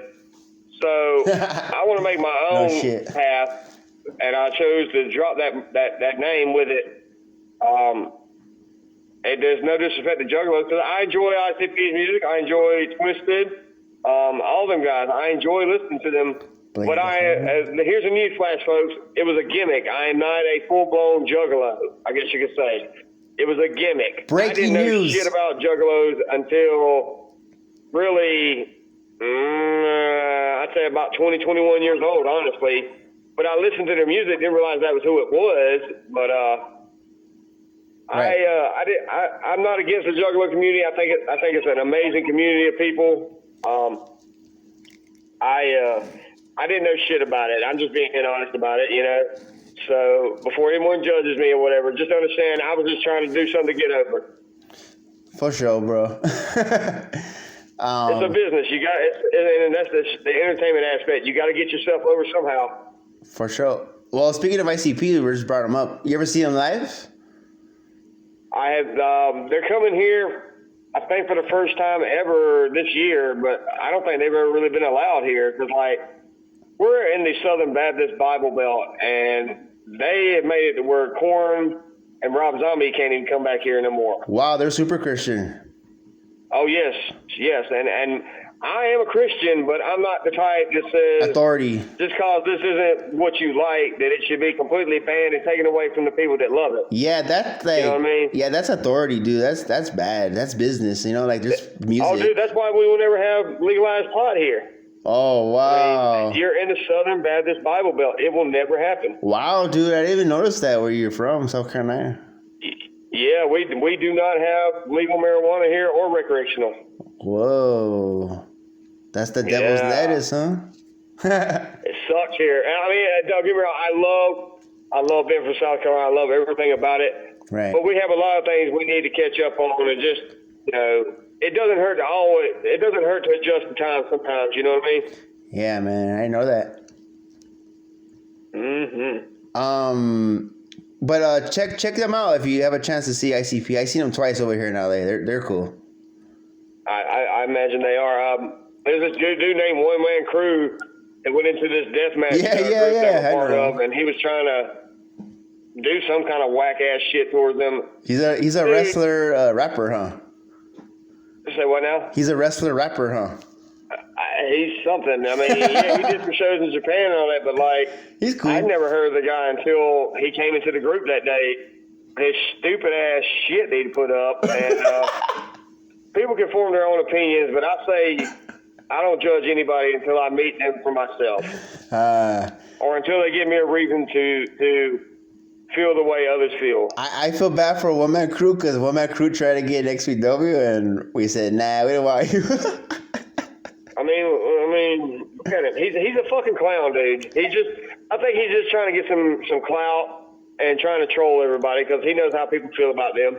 Yeah, I gave him shit one time online. I'm like, what the fuck, dude? Who are you? Right. Get the fuck over yourself. All right. But anyways, we'll end ICP talk. Go check them out. I think they're pretty cool. Go see them in front row. I recommend. I saw them front row twice. You get Fago, and it's real fun. They're cool. Hell yeah. And living the life. And Violent J, man, he's one of my favorite rappers and wrestlers too. I love Violent J. He's like one of my favorites. Like I say, I remember watching them actually wrestling back in the day, and backyard wrestling, and then when they went to WWF, they went to WCW, then WWE, XPW too. I'm big fans of them as far as like that. Now, would I recommend them doing wrestling full time? Fuck no. Leave that to the guys that really can do it. But when they do have a match, I enjoy watching it. Yeah, it's entertaining. It very much is. You're exactly right. Because they don't train; they're backyarders and rappers. Right. Well, that might be, but they do have. I mean, they're training them to get put on a GCW show. Yeah, true. Maybe they're training up to go to WWE. They're training up to go to WCW. True, but they got money. They probably got some training, you know. Right. I mean, you know, that's how I feel about it. Hey, dude, remember, like I said, like, that's why I don't want you to retire. Maybe you could do a JCW show in the future. Who knows? I wanted to do that, but there's a lot of stuff that people don't know behind the scenes that it's risk and reward as far as that goes. Like, I'm not saying nothing negative about them, but I'm just saying, like, it's risk. You'll go there, and you might not even get a spot on the show. So you might have wasted all that travel and money and all that and walk away empty. Because it's interesting because, remember, I'm going to bring XPW a lot because I work for them, kind of, but Jasmine and Drake Younger just signed with them, too. I was like, oh, wow, okay, that's cool. Yeah. Well, see, again, that goes back to what we were talking about earlier about Random. Kevin and all that with Deep South. A lot of your favorite wrestlers have already been there. Brett Lauderdale was a referee there. That's right. Drake Younger was there. Right. Matt Tremont won Carnage Cup there. Right. Danny DeMonto had been in a Carnage Cup. IWA, correct? Yeah, all these people have worked for Kevin before, and now they just shit on him like he never existed. I don't agree with what Kevin said. If he said that, he's totally dead ass wrong. But as far as business goes, Kevin does good business. And these guys have given him a bad rap.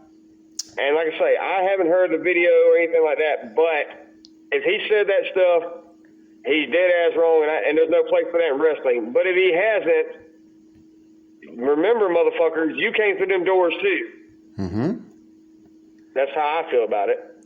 The same thing for XPW. Rob Black has showed everyone how to do wrestling, and if it was no XPW, you wouldn't be nothing. I agree with you on that too. Even though people hate XPW and Rob Black, so what? I wouldn't be here either, motherfuckers. Helping your asses if it no Rob Black. They hate.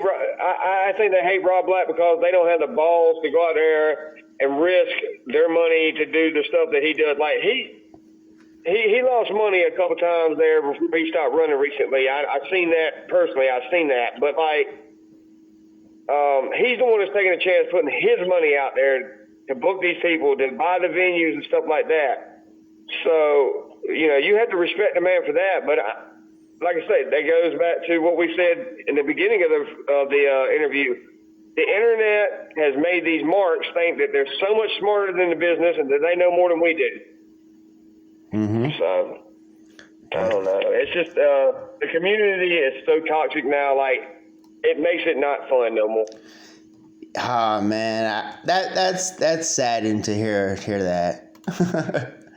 Well, I mean, this is my latter part. I'm on the downside of my career here, on the backside of it, like getting ready to wind down. But you got a few more. As I get close to that time, I just want to have fun and get the next generation over. But the problem is, I don't know how to put it. Nobody wants to have fun anymore. I know it's a business, but I want to have some fucking fun while I'm doing this. And when that gets taken away and the politics and the bullshit backstage, it just makes you not want to deal with it no more.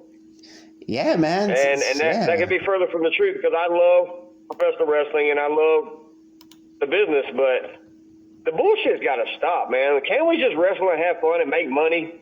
I know, man. Smoke a blunt and just party. What the fuck? Yeah, smoke a blunt, let's chill and have a good time.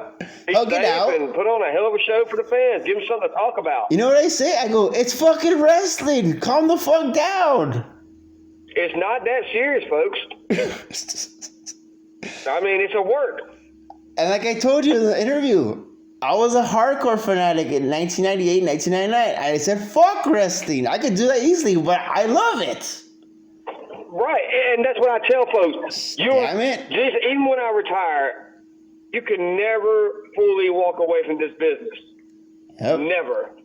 I don't care what you say. It's like the mafia. Once you're in and you learn what you learn, you can't get out. You know what I mean? Like there's no way out. Yeah, even though I want to take a break sometimes, I don't want to watch wrestling, but I still love it, Well, I've heard all these other guys say, well, I'm done wrestling. I put that behind me and fucking all that. No. Somebody made you feel jaded about the business down the line, but that shouldn't reflect on the entire time you were here and wrestling and as a whole.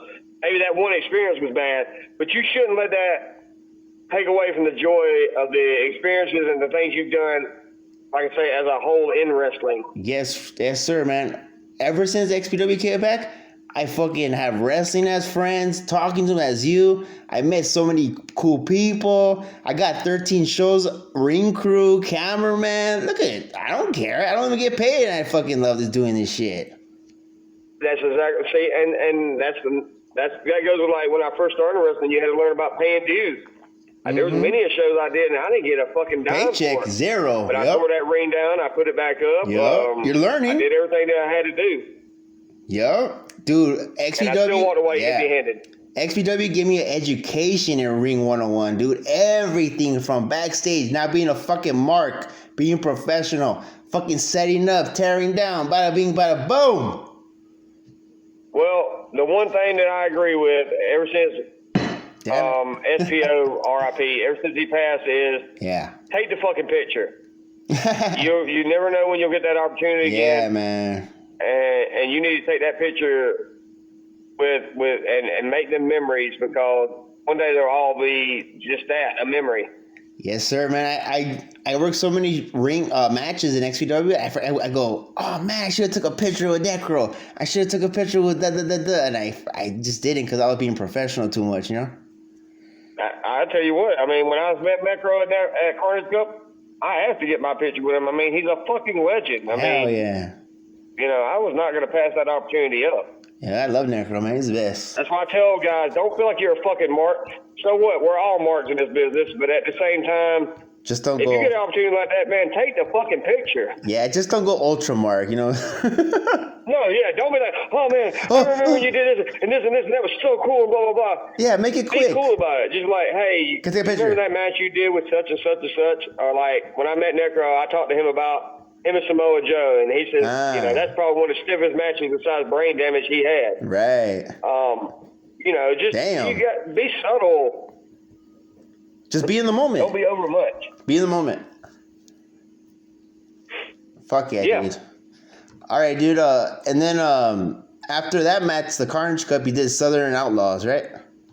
And that was my last IWA show I done with Southern Outlaws. Man. I think it was the your funny best. thing I remember about this show, the biggest thing I remember is when the cops showed up. Oh, that's right. Live on pay-per-view, cops show up. Was it the fire department? Told everybody to get on the ground, put their hands up. What? And the only person that stood up when they said sit down was Bryant Woods. And he didn't put his hands up or nothing. He was asking, what the fuck are you doing? What do you want? Whoa. And I'll tell you what, the funniest thing about it was watching Hardcore Hillbilly's big self running, and I mean literally running through the woods. I have never seen a big man move that quick in my life, but he was gone before you knew it. As soon as he heard the sirens, he was gone. He turned to running back. Oh, dude, he was flying. That big man was flying. It was funny as hell. But and I said, well, where'd you wind up at? He said, well, I wound up in this woman's backyard, the neighbor's house, and he says, he was looking at me weird, so I got out of theirs and I just hid in the woods for a minute. And then he said, I waited for a phone call from, I think he said the body or somebody, and they said the coast is clear. Then he came back. That's a funny story. But anyways, in that show, I wound up getting to work Jimmy Controversy finally. Yeah. And, good match. That was a dude. fun match. That was a great match. We told a great story. I was happy with that match. Well, after the cops left, I thought my day was over. I was about to get my payout, ready to hit the road. Because I had a long drive home that day. Well, John America looked at me and says, one more match. Oh, shit. I thought you were retiring. I said, you can't bump. You know, if you take that one bump, it can paralyze you. He's like, I'm not going to take a bump. And I said, what? That's right. And he said, I'm not going to take a bump. And I was like, what are we doing here? He said, do you trust me? I said, I trust you with everything I got. He said, then just get in the ring till I call you out. So he calls me out on the mic. I get in the ring, and it was basically like... no contest. It was basically like a father whooping his son's ass, and his son won't fire back. You know what I mean? And like, it was short, John too. Gave me the best crimson mask I think I've ever had in wrestling in that match. But towards the end of it, because I didn't want to bump him. I was getting angry with him. And I was wanting to bump him, and then I seen Brian Woods coming. I was like, you know what? Fuck this. I got out of the ring and left. Walked right by Andy Lawler and them and just left. So it was a no contest. You just forfeited. Yeah. 10 count. Pretty much, yeah. Is that what it's called from like a referee standpoint? Yeah, huh? Well, I don't really think we had did we have a referee in there? I'm not sure. I don't remember. I don't remember either, really, now that you say that.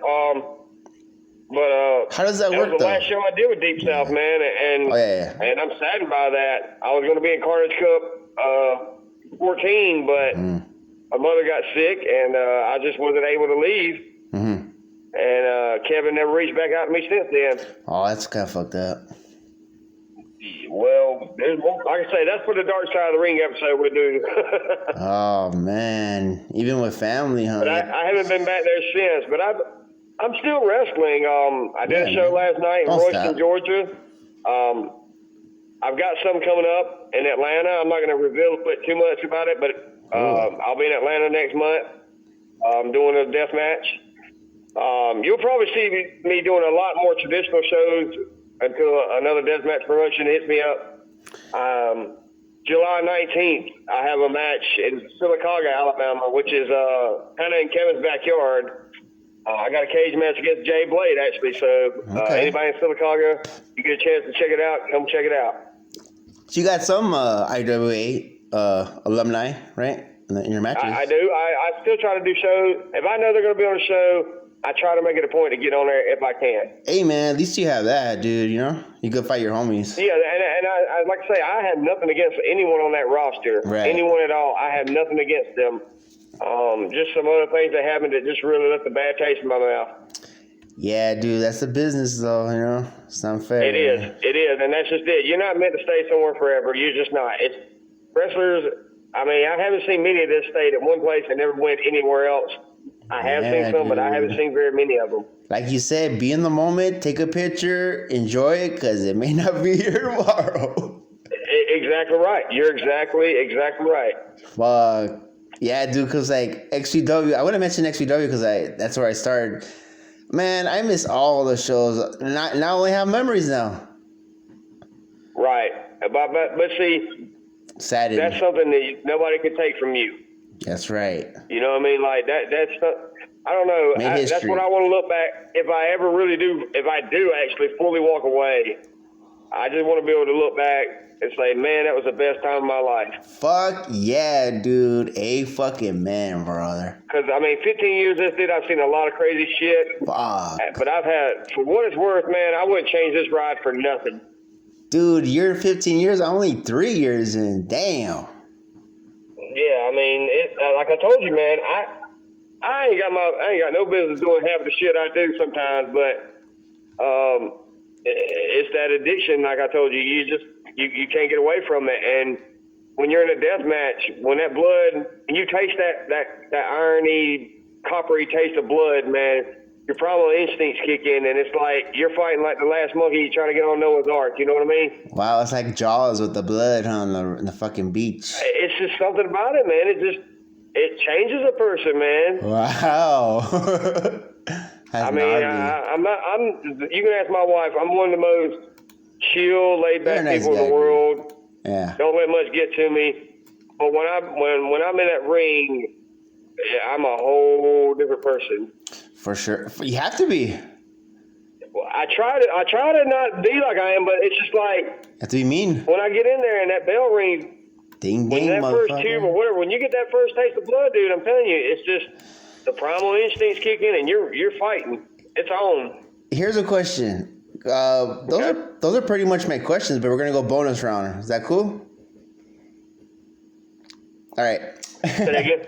We're gonna go bonus round with questions. Okay. Like 10 more minutes. Who do you think, if will be your retirement match or a couple more matches, who would you want to face before you say that's it? Who do I want my last one to be, or who do I want to face before I hang it up? Yeah, like that. Like you just said it right there. Like you give me like your top 3 before you call it. Before I call it, who do you want to fight? Maybe they'll listen. I don't know. Good try. Shoot. Oh man. Masada. I don't know. Let me think. That's a good question. That is. a really good question because there's so many. There's a lot of great new ones. talents out there. Hoodfoot. I don't know. I would like to work Dr. Redacted. Oh shit! Okay. Nathan Mowry. All right, Killbilly, yeah. And any California guys? I want to face Michael Kruger. All right, he's Arizona, but yeah. I want Kruger. Kruger is a very underrated talent. Yup. For some reason, it just seems like after Mid-South, like people just seem to forget that he existed. No, he's still around. He's still doing his thing. Yep. And he's a close friend of mine, but I call him my brother more importantly. And I would absolutely love to have a bloodbath with him. All right, he'll listen to this. Oh, they'll listen. I'm sure they will because I'm going to cheer the hell out of this. Fuck yeah. Those are pretty good names, bro. Yeah. And in your area where you're from, South Carolina, like, where's the farthest you ever wrestled? The furthest I ever wrestled, like state, you know? Fort Smith, Arkansas. Arkansas. Let me see on the map. Where's that at? Holy shit, that's pretty far, dude. Yeah, that was a long drive. Did that trip with Manny Fernandez. Drunk as fuck. Manny mooning people going down. We were going through Tennessee, and he's mooning people going down the interstate. Hell yeah, that's fun. I remember when we were leaving Arkansas, we were all, we stayed drunk the entire trip. Fuck. Day and night. Manny sticking his ass out the window, and literally he shit out the window going down the interstate. Literally out the window. And I also remember Arkansas. I wasn't allowed to go into this bar out there after the show because I had tattoos on my face and on my neck and on my hands. So that's a big no-no out there. Oh, shit. So turtleneck. I remember shit like that. But that's the furthest trip I've ever made, I think. New Jersey was going to be my next one had the show not got canceled. Okay, so New Jersey was going to be your farthest. That was going to be, yes, it was. And it's not over with that either. I feel like there'll be another go around and I'll have my opportunity. So the most of your career has been South Carolina, Virginia, Louisiana, right? No, I've never been to Indiana. Okay. I wrestled in Alabama, Georgia, Tennessee, South Carolina, North Carolina, Arkansas, wow, Alabama, Mississippi, Missouri.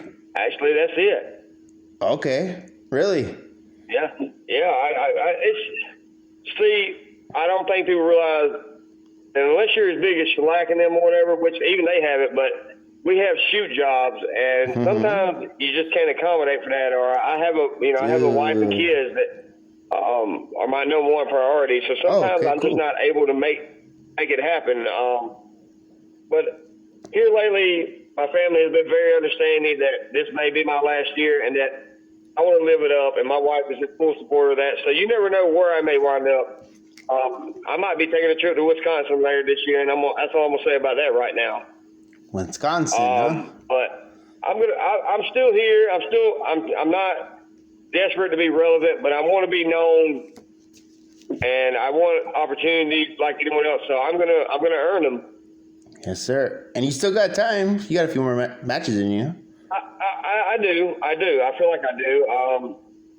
I need to work on my cardio a little bit, but other than that, I feel like I'm in the best physical shape I've been in my entire career. For sure, bro. So, I still got something in me, and like I say, hopefully big things will happen, good things will happen before it's all said and done. Dude, I'm telling you, if you stay busy, like yesterday you had a match, right? Yes, I did last night, yes. How was your match? I enjoyed every bit. I worked Jocks down at Apocalypse Pro Wrestling in Royston, Georgia. It was a TV taping, of course, so I got to, be shown out there like that. But nice ring, great too. Match, great promotion. Nice ring. Say that again. Nice ring. It's an 18 by 18. That's what most of them are here. You don't see many 16 by 16s here in the Carolinas. And if it's a 20 by 20, usually that's a WWE ring. That's the only one I've ever seen that's 20 by 20. So that's a big boy. But most of them around here are 18 by 18. So 1818 is the traditional. That's Indie 101. Pretty much, yeah. Have you, like I say, WWE is 20 by 20. So people think, well, that 2 feet don't make a difference. That makes a big difference in a wrestling ring. Really? It really does. Like when you're running the ropes, you're going to take more steps, and you don't realize that. You have to make up for that or something or whatever. And also the way the ring's made, if it's got real ropes, you got more elasticity, I guess you could say, whatever. You know, more bounce. There you go, more bounce. If you got what I normally wrestle in, which is rubber over top of steel cables, you get bounce, yeah. But I mean, like, if you're hitting them the right way, you're going to have welts on your back and stuff like that. So, right. I learned a lot more about wrestling like you did when I was putting that ring together and taking it down and all that. Because before training at SCW School of Wrestling, we had to put the ring together. We trained in it, and when it was over, we had to take it back down. That was every session we had. So, I learned more about stuff like that. So, and put it in the truck. Yeah. I mean, and imagine how tired you are putting it up. Then you get in there and do a 2 or 3 hour session, and then you got to put it right all back up when you're done getting your ass kicked by your trainers. And you got to put it right too, nicely. Don't break shit. Yep. Don't the be padding has to be rolled the right way. The boards need to be stacked the right way. Everything. Because you have a show next week. You're exactly right. Yes, the same ring I trained in was the same one I worked in. Fuck, and that don't cost no fucking $1. It costs a lot of money for a ring, dude. It does, but if you have one, boy, you better hold on to that because that's a money maker. I tell anybody, if you're not interested in being a wrestler or anything about it, own a ring. That's all you got to do is bring it, set it up, tear it down. That's all you'll have to do, and you'll make money. Look at Chad Mines; he's doing it. That's right, fucking GCW. I mean, I'm just being honest. I mean, I ain't got nothing against him. Dude. Chad is Chad. I let him say, he's going to say what he's going to say regardless of what anyone says about him, but he's still a businessman. He's pretty fucking smart. He rents that ring out all around. That's and right. people rent it. That's right. Chad, me and Chad worked at XPW. I helped him a lot. So. Yeah. Chad's not a bad guy. He's cool. They see one thing on the internet, and that's all they see. They don't realize that, he's still a decent person. You know what's kind of funny with me and Chad? We have something in common. We're a ring crew for indie wrestling deathmatch, and we're both janitors. Right. So, like, it's pretty funny. Man, from the West Coast to the East Coast. Actively in the business, and just buy a ring. Be a ring owner and tear that thing up, set that thing up, tear it down. Make a business, huh? Yes, sir, it is. That's what it is. Dude, you can even have fucking birthday parties. Just let the kids jump around in there. Ba-boom. Well, see, that's where I'd have to be a smart businessman. Like, everybody sign a waiver for that ring. Even the kids have the waiver. Even the kids. I don't know how you spell my name. Put an X. I don't want to put your freaking fucking neck in there, bitch. Speaking of necks, I'm just gonna. I know it's a random comment, but I remember people always ask me, "Why don't you do a backflip?" Fuck. Because the only time I ever attempted to do one, I damn near broke my neck and paralyzed myself almost. So I don't do that. Yeah. Just for the record. Oh my God. So you must in training, man. They fucking tortured your ass, huh? Well, with Manny Fernandez, before he would even let us get in the ring for like chops. 2 or 3 weeks, we had to bump on the ground, before we was even worthy enough to step in the ring. Oh my God, that's like deathmatch shit. I learned the proper way. If you don't bump right, you'll know when you're not doing it right, especially when you do it on the ground. So when you take a bump, you gotta be flat, huh? As fuck. You need to be flat, yeah. I mean, everything needs to land at the same time. If it don't, different things can happen, man. I told my trainee, I had one trainee in my whole career that made me so proud, and his name was Ace Harris. I trained him to be a referee, and he learned, just like I said, he learned so much about how to be a better wrestler being one. And I told him to pay attention to things like that, too, when you're in the ring. Not just the match itself, but pay attention to how they're doing things. Uh-huh. And now he's been a multi-time champion in numerous promotions. Nice. A solid worker. I got to work him in a student versus teacher match. and it was fucking awesome. I skewered him in it. He'd never been skewered. Ow. He did so good with it, man. So, bro, I don't know. When you train people, man, just there's a right way and a wrong way, and sometimes you have to have a little bit of compassion. Dude, if you ever retire and say that, like you call it a day, I think you should be like a teacher, like a referee teacher or something. I don't feel like I have enough knowledge to offer that. I have some knowledge, but I feel like the 15 guys years. that I learned from would be the best, but most of them have either passed away or they moved on and just said fuck wrestling completely. Oh, wow, like my little kid self. Right, so like, you might... I'll give advice if they want it, but I'm not going to sit here and be like that guy. Well, back in my day, this is how we did it. You know, I'm not going to be like that. I'll be that knowledge tree if they want to sit under it. If they don't want to sit under it, I'm not going to sit there and go out of my way to bother them because they seem to think they know it all. Eventually, they'll learn that the vets have been around this for a while and they know what they're talking about. They're not fucking idiots. Right. Not all of them. Right. So, but I feel like I still have my hand in it somehow, whether it be color commentary or I might ref a few matches or something. I just don't feel like I can completely walk away from professional wrestling. And when you go into a ring with the guy, usually you're backstage doing spots, practicing, but you gotta tell him, all right, dude, take care of me. I have it in mind, honestly. In a death match, every death match I've had, I got your back. Watch my back. We just do what we basically do. I call an opening. I call the heat, the shine, and the home spot. Everything else in between, we call it out there. And then you say, pin me. Go for it. So that's how I do it, though. But nowadays, those guys, it's like, we're going to start off with a headlock, and then I'm going to do a head scissor, and I'm going to do a 650 off the top rope on top of you. You're going to kick out at one and blah, blah, blah, and all this. I don't want to do all that. That's not necessary. You're not telling the story.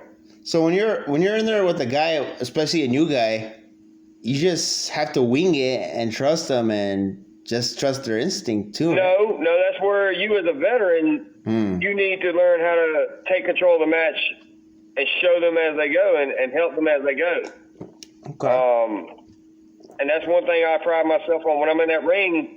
You know, if I see them getting lost or something, I'll help them out or whatever. That's what you're supposed to do. But again, there's workers that feel like they're too good for that. They're above that, or they're scared that the person they're working is going to get more attention than them or something or whatever. I'm not like that. I don't have too much pride to help anybody. If they come to me and ask me to watch a match or critique it, I'll do it. If they ask me for advice, I'll do that. And anyone who's listening to this, if you hit my inbox up, I might not get right back to you, but I will get back to you. And I make time for the fans. And the sooner these workers realize the fans is what made us, the better off they're going to be. Because we're nothing without the fans. Especially in deathmatch community, too. I've been in traditional wrestling many years, but deathmatch wrestling fans are a whole different breed. And people seem to think, well, they're nothing but a bunch of hardcore metal heads that, worship Satan and all that. No, that could be further from the fucking truth. Deathmatch fans are the most loyal. They're everything that you would want traditional fans to be. They're passionate about what we do. They respect what we do. They pay for the wrestlers. And you guys are the best fans in the world to fucking party with.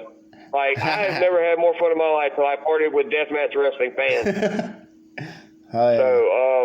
But yeah, the fans make us who we are, and a lot of guys forget that.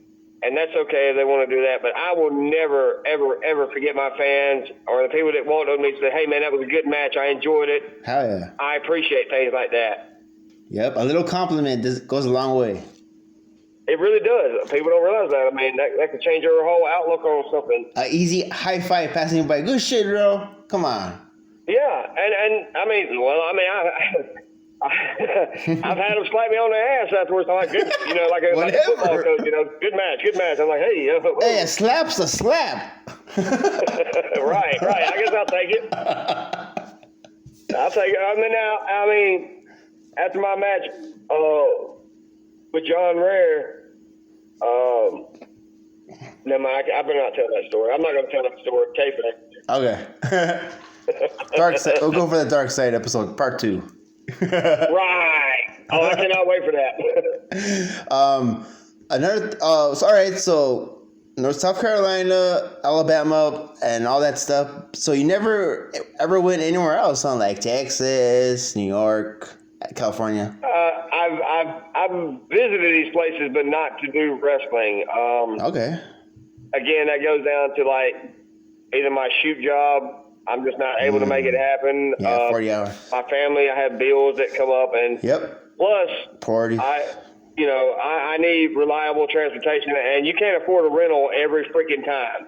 So I think about how I'll get there, because I don't fly.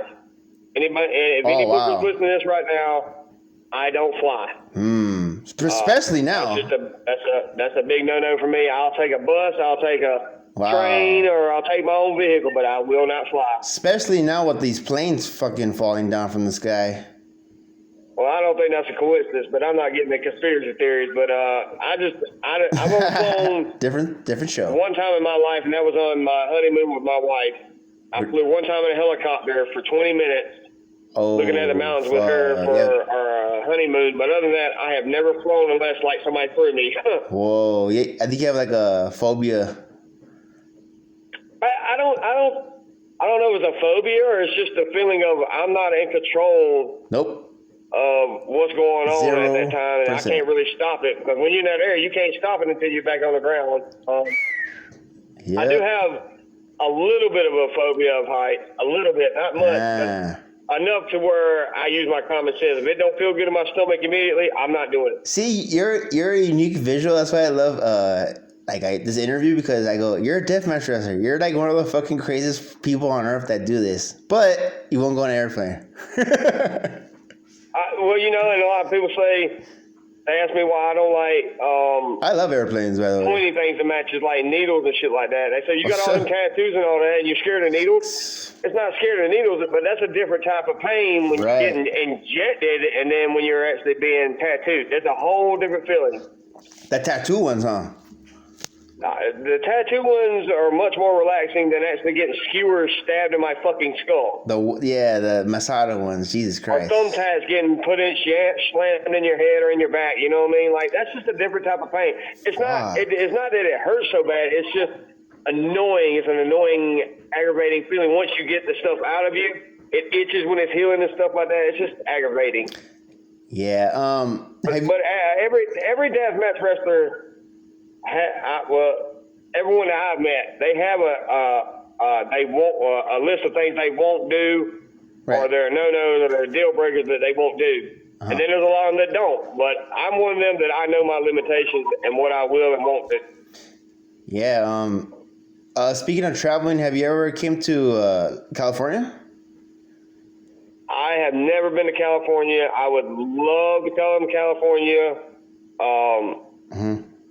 There's not many people from South Carolina I know that go there, just because it's a whole different world out there. You guys... Yeah, we got the hood. California is, and I mean this with all due respect to the California fans listening, that's a different breed of people. Yes, kind of. But it's a good thing. I like your melting pot. You have a big melting pot of people, and so many opportunities and so many cool attractions and stuff like that I want to experience. And I'm not saying it's completely out of the cards, but one day I want to go there and just, maybe come see you or something like that. And we chop it up and go to a show or something. But I would love to come to California. Where are you? Just don't know how I'd get there without flying. I'll make it happen. Where are you from? Like South Carolina? What's your city called? I currently live in Anderson, South Carolina. It's called Anderson? That's in the upstate of South Carolina. You're not next to the water? Say what now? You're next to Charleston? No, that's where my wife's from. That's considered the low country. That's where my wife is from. No, I'm in the upstate. Like, where I live right by the South Carolina-Georgia border, right there. Next to Columbia? No, you got to go up. Like, I would say northwest. Next to Georgia, Augusta. No. It's close to there. All right, let me give you a better name. How about look up Greenville, South Carolina, and we're right below them. Burnwell. Greenville. Yeah. Let me look it up real quick, because I'm looking at the map and I'm like, because South Carolina has a water, right? They have like a beach, right? We do have beaches, yes, we do. I like the beach, but I prefer freshwater like the lakes. I enjoy the lake. My wife made me a lake baby, I guess you could say. Oh, you have lakes over there, huh, in Greenville? Oh, yes, and where my wife's from, they have gators down there. Fuck. Whereas up here, where we live now, we have lakes, but we don't have gators or anything like that. That's fucking cool, dude. Oh, yeah. My wife knows it, but I'm scared to death of them gators. And when I go visit the in-laws down there, we just got done eating that night, and I heard something that sounded like a bullfrog, and I was like, man, listen to them bullfrogs, man. What? This is the life. And he says, that's not a bullfrog. I said, what? It's a gator. He says, that's not a bullfrog. I said, dude, I just heard it, croaking. He said, that's not a bullfrog. I said, well, what is it? He stood up, flashed his flashlight over the woods, and you could see his eyes glowing. It was a damn gator. I was like, oh, let me get the fuck out of here as quick as I can. Damn, they're sneaky, huh? They're quiet, and my son is an outdoorsman, I guess you could say, and he would be fishing when he was younger, and he would catch the babies and bring them up on the shore, and I'm like, son, put that back. Mama is not far away from that thing. A baby gator, like the fucking game. Yeah, he would catch them, but see, it's illegal to trap them here. Now, we can hunt them, but we have like what we call a lottery, and if your name is drawn, you get a tag to kill one. Oh my! It's not like in Louisiana where they can just shoot them and wait, and tag them. Here out. it's a lottery. It's a luck of the draw, pretty much. If you get to do that. So where you're from, there's a lot of hunting. There's a lot of hunting. Yes, a lot of it. We do boar hunting. We do coyote hunting, deer hunting, rabbits, and a lot of fishing. A lot of fishing, and you can fucking shoot a gator down and eat him. You can, yeah. I've had gator tail, and it's good. Fried gator tail is really good. That sounds pretty neat, gator tail. It's a hot sauce. Oh, dude. I know it sounds stereotypical, but it tastes just like chicken. Wow. It's good, dude. I've had that. I've enjoyed that. They sell that at restaurants and shit over there? Dude, you have to try it. If you ever get a chance... If you ever come my way, I'll make sure I give you some Southern hospitality. Yeah, I've never been to your area, like South Carolina, North Carolina. Never. Man, dude, just give it a shot. I mean, I say that. Don't knock it till you try it. We're not all back-assers, inbred hillbillies over here. I mean, there's good ones and bad ones, just like any other place. But if you take the chance to look around, you'll see the real beauty and the great things about this state. So you're from Greenville, South Carolina, born and raised?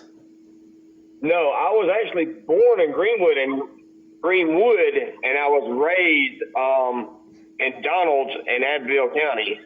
A little small town of maybe 200-300 people, maybe. In South Carolina. Stoplight. Right. So it's a small town. That's where I was raised there, but when I got the opportunity to leave the countryside of South Carolina and actually see the world, I've been around and seen things, and at the end of the day, there's no place like home.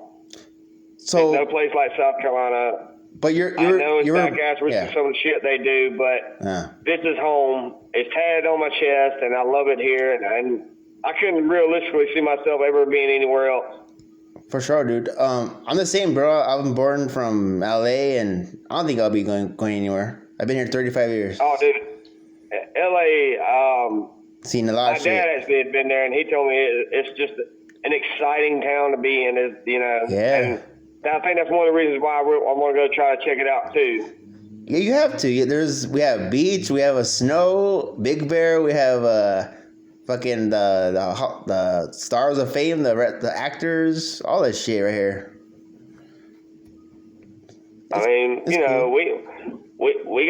We get snow sometimes. That's cool, right? I wish I could get some snow in LA. We get hurricanes all the time.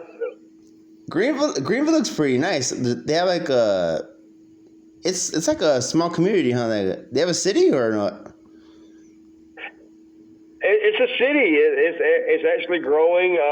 The city I'm living in now, Anderson, is the same way. It's growing slowly but surely. Oh yeah. We're not as ahead of time as you guys in California are, just because, like I say, we're still kind of in the dark about certain things, or we're not. Our state officials are not as open-minded as California is. Nah. But there's still some good things about it. Like I say, it's just like any other place in the world. There's bad apples here and there, but that shouldn't be. You shouldn't base your opinion off of them bad apples. Yeah, for sure. All right, dude. What else was I gonna say? Oh yeah, I was looking at your spooky interview, and one of the guys said a question that I went, dude, that's a good question. I want to ask Brian, and that's a good question for anyone. Deathmatch. Does your family support what you're doing? My wife does, but the rest of them, they don't mind me wrestling, but they hate the deathmatch aspect because they don't like seeing me like that. And when I say see me like that, seeing me in blood and beaten down and fighting for, like I say, fighting for my life. They just not used to that, you know. I think the last time they ever seen me really bloodied like that before deathmatch, back in the day, I did some stupid things. I did some gang banging and stuff like that, and I got jumped one night, and I was pretty beat up. And I promised them, you know, I was done with it after that, and I quit gang banging. But like they said, well, we never want to see you like that again. I said, you never will.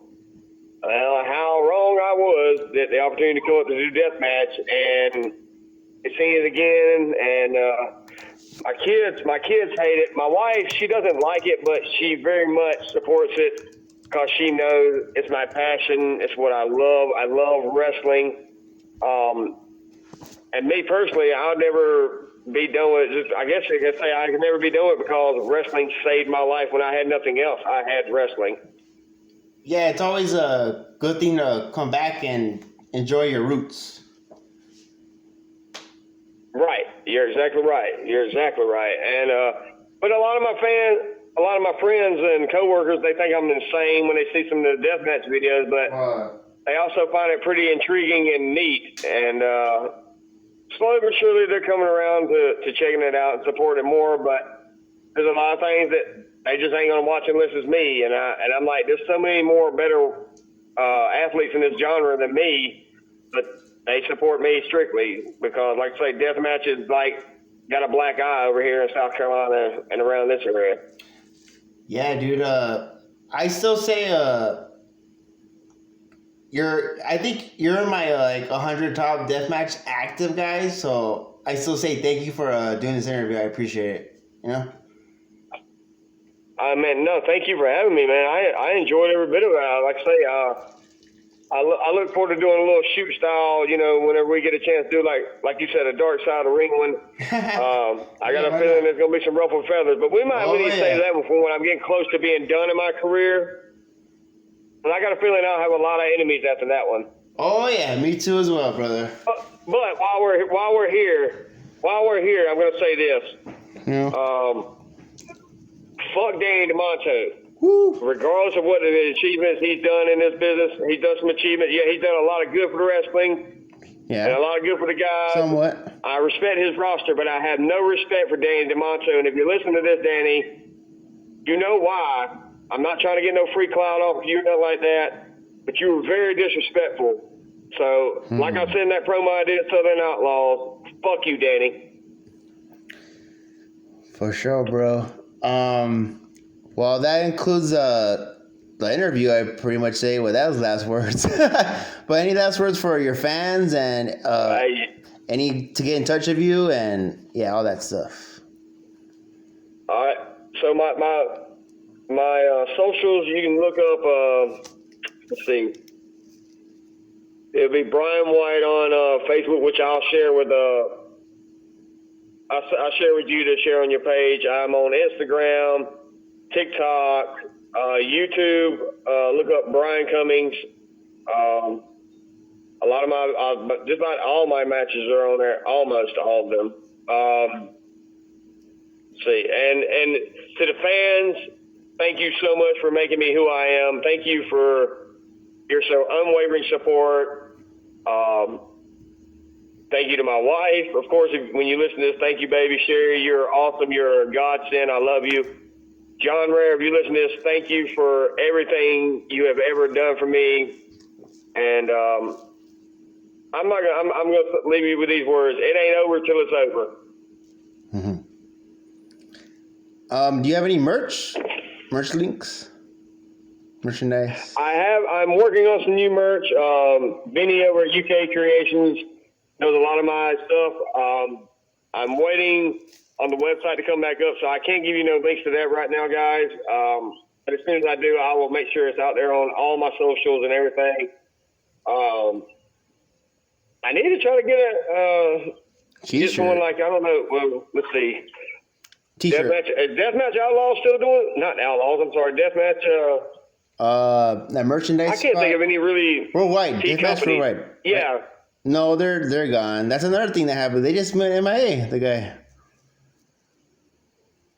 That's what I'm saying, man. So a lot of people don't realize it's not just find somebody to design something. You have to find somebody to produce the shirt, stuff like that. Yeah, and get profit, some percentage. So, I'm open to that. If anybody's listening to this, if you have suggestions, shoot me a text or shoot me a message. Let me know who you suggest or anything, because I support all artists of all types and all forms. So I'm open to anything like that. I'm definitely not closed-minded.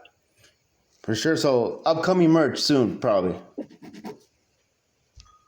Yes, very soon. Yeah, I would like a Brian White shirt.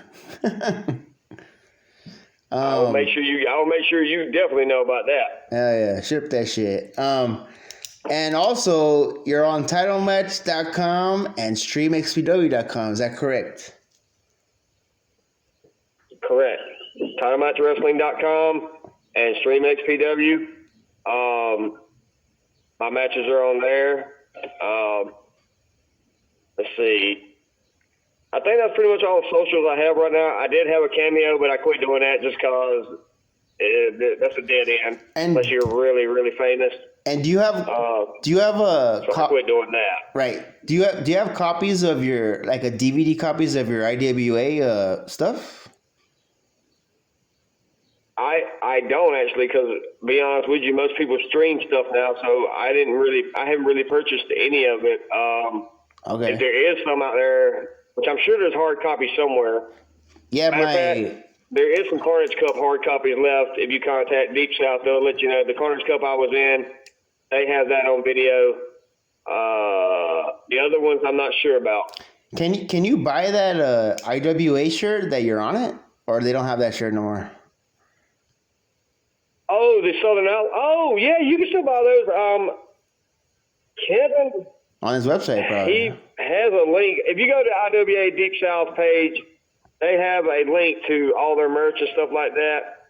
It may be on there because it may not be. I'm pretty sure it is, but it would be the Carnage Cup 13 shirt. Yeah, that'll be my best. And the Southern Outlaw shirt. Yeah, that'll be my best bet to get a Brian White shirt right now.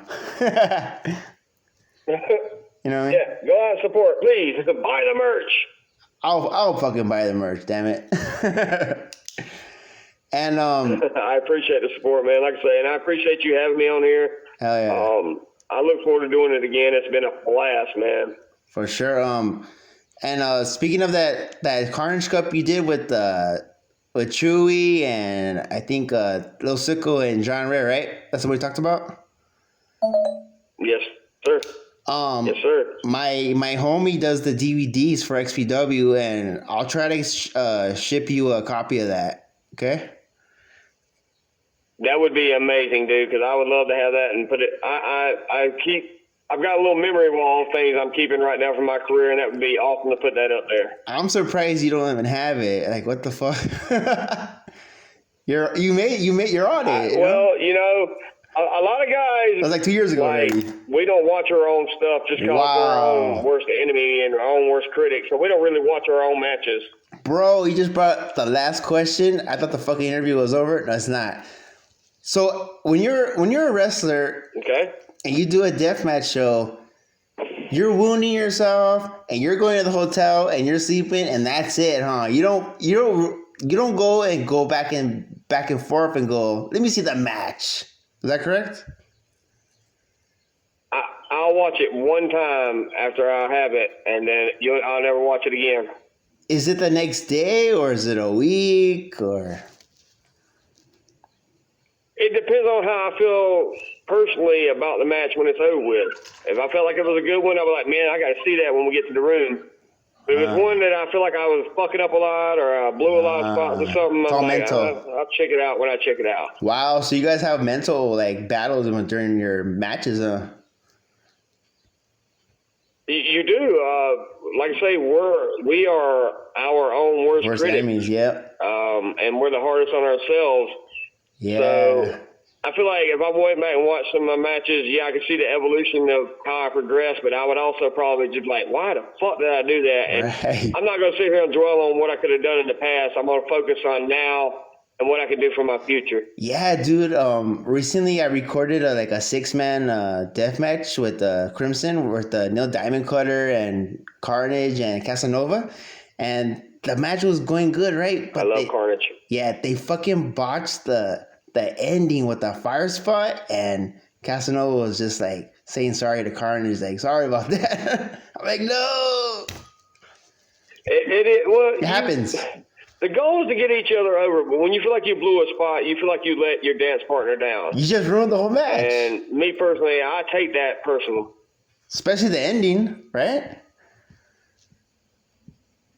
Yeah, that's the absolute most important part of the match. That's the finale. What are we doing to drive it home to get that last good pop out of it? You know what I mean? And if you blow that, then you're really hard on yourself after that. I can honestly say that. Yeah, I'll send you my my bootleg copy of my match I did, and you'll see what I'm talking about. Fuck, man, Casanova, fuck though. Absolutely, send it to me. I would love to check it out. Yeah, it was in LA too, in the hood. And I was like, yeah, I filmed that. You know. Hey, and if you guys want to see some of my old backyard stuff, you can look in YouTube, search up BCW TNG, and I was Little White there. Mm-hmm. For sure, dude. So you can check out some of my backyard stuff and watch the progress from then to now and everything in between. One last thing, and thank you again for the interview, Brian. Yeah, man, thank you for having me. Like I say, I would love to do it again. For sure. I had fun talking on Deathmatch. Would you ever... yeah, this is awesome, man. This is good fun. Yeah, we went over 2 hours, too. Sorry. We went over 2 hours. That's good shit. Yeah, I think we beat Spooky and everyone else. Anyways, would you ever want a trading card of yourself, of all your resume before you retire? I had a trading card at one point. I had 50 of them in circulation, and they're one of a kinds, and they're all gone. Oh wow! But would you ever want one just for a free? And I don't know how to get any. I don't know how to get any more made. I would love to get one made again. Yes, I would. Yeah, because remember I tell you I do a music podcast and all that? Yeah. Well, I interview musicians, and there's this guy in New York that does trading cards for musicians, and he has their bio, where they're from, a picture of them, and their whole resume. And I go, they should do that for deathmatch wrestling. Well, send me a link to this person. I'd like to talk business with him. Yeah, and it's it looks legit like a card, like a baseball card. You know, when you turn it around, it has all the facts. Yeah, absolutely. I'm definitely interested in that. I go, dude, a light bulb went in my head. I'm like, dude, we need that for a fucking deathmatch scene, dude. Why not? I mean, they got the blood cards, don't they, that Danny does. Those are pretty cool, too. Yeah, so hey, I need a Brian White deathmatch card. Well, we're going to have to link me up with that guy and see what we can get done. I did have lighters available, but I sold all them too. Oh, yeah, I seen your lighters. That's pretty cool. All right, dude. Well, thank you, Brian. And this interview was pretty neat. I love talking deathmatch of my favorite deathmatch wrestlers, and thanks again, and we'll talk soon, and you have a good one. You too, brother. Thank you so much. All right, dude. See you later, man. I'll talk to you later, man.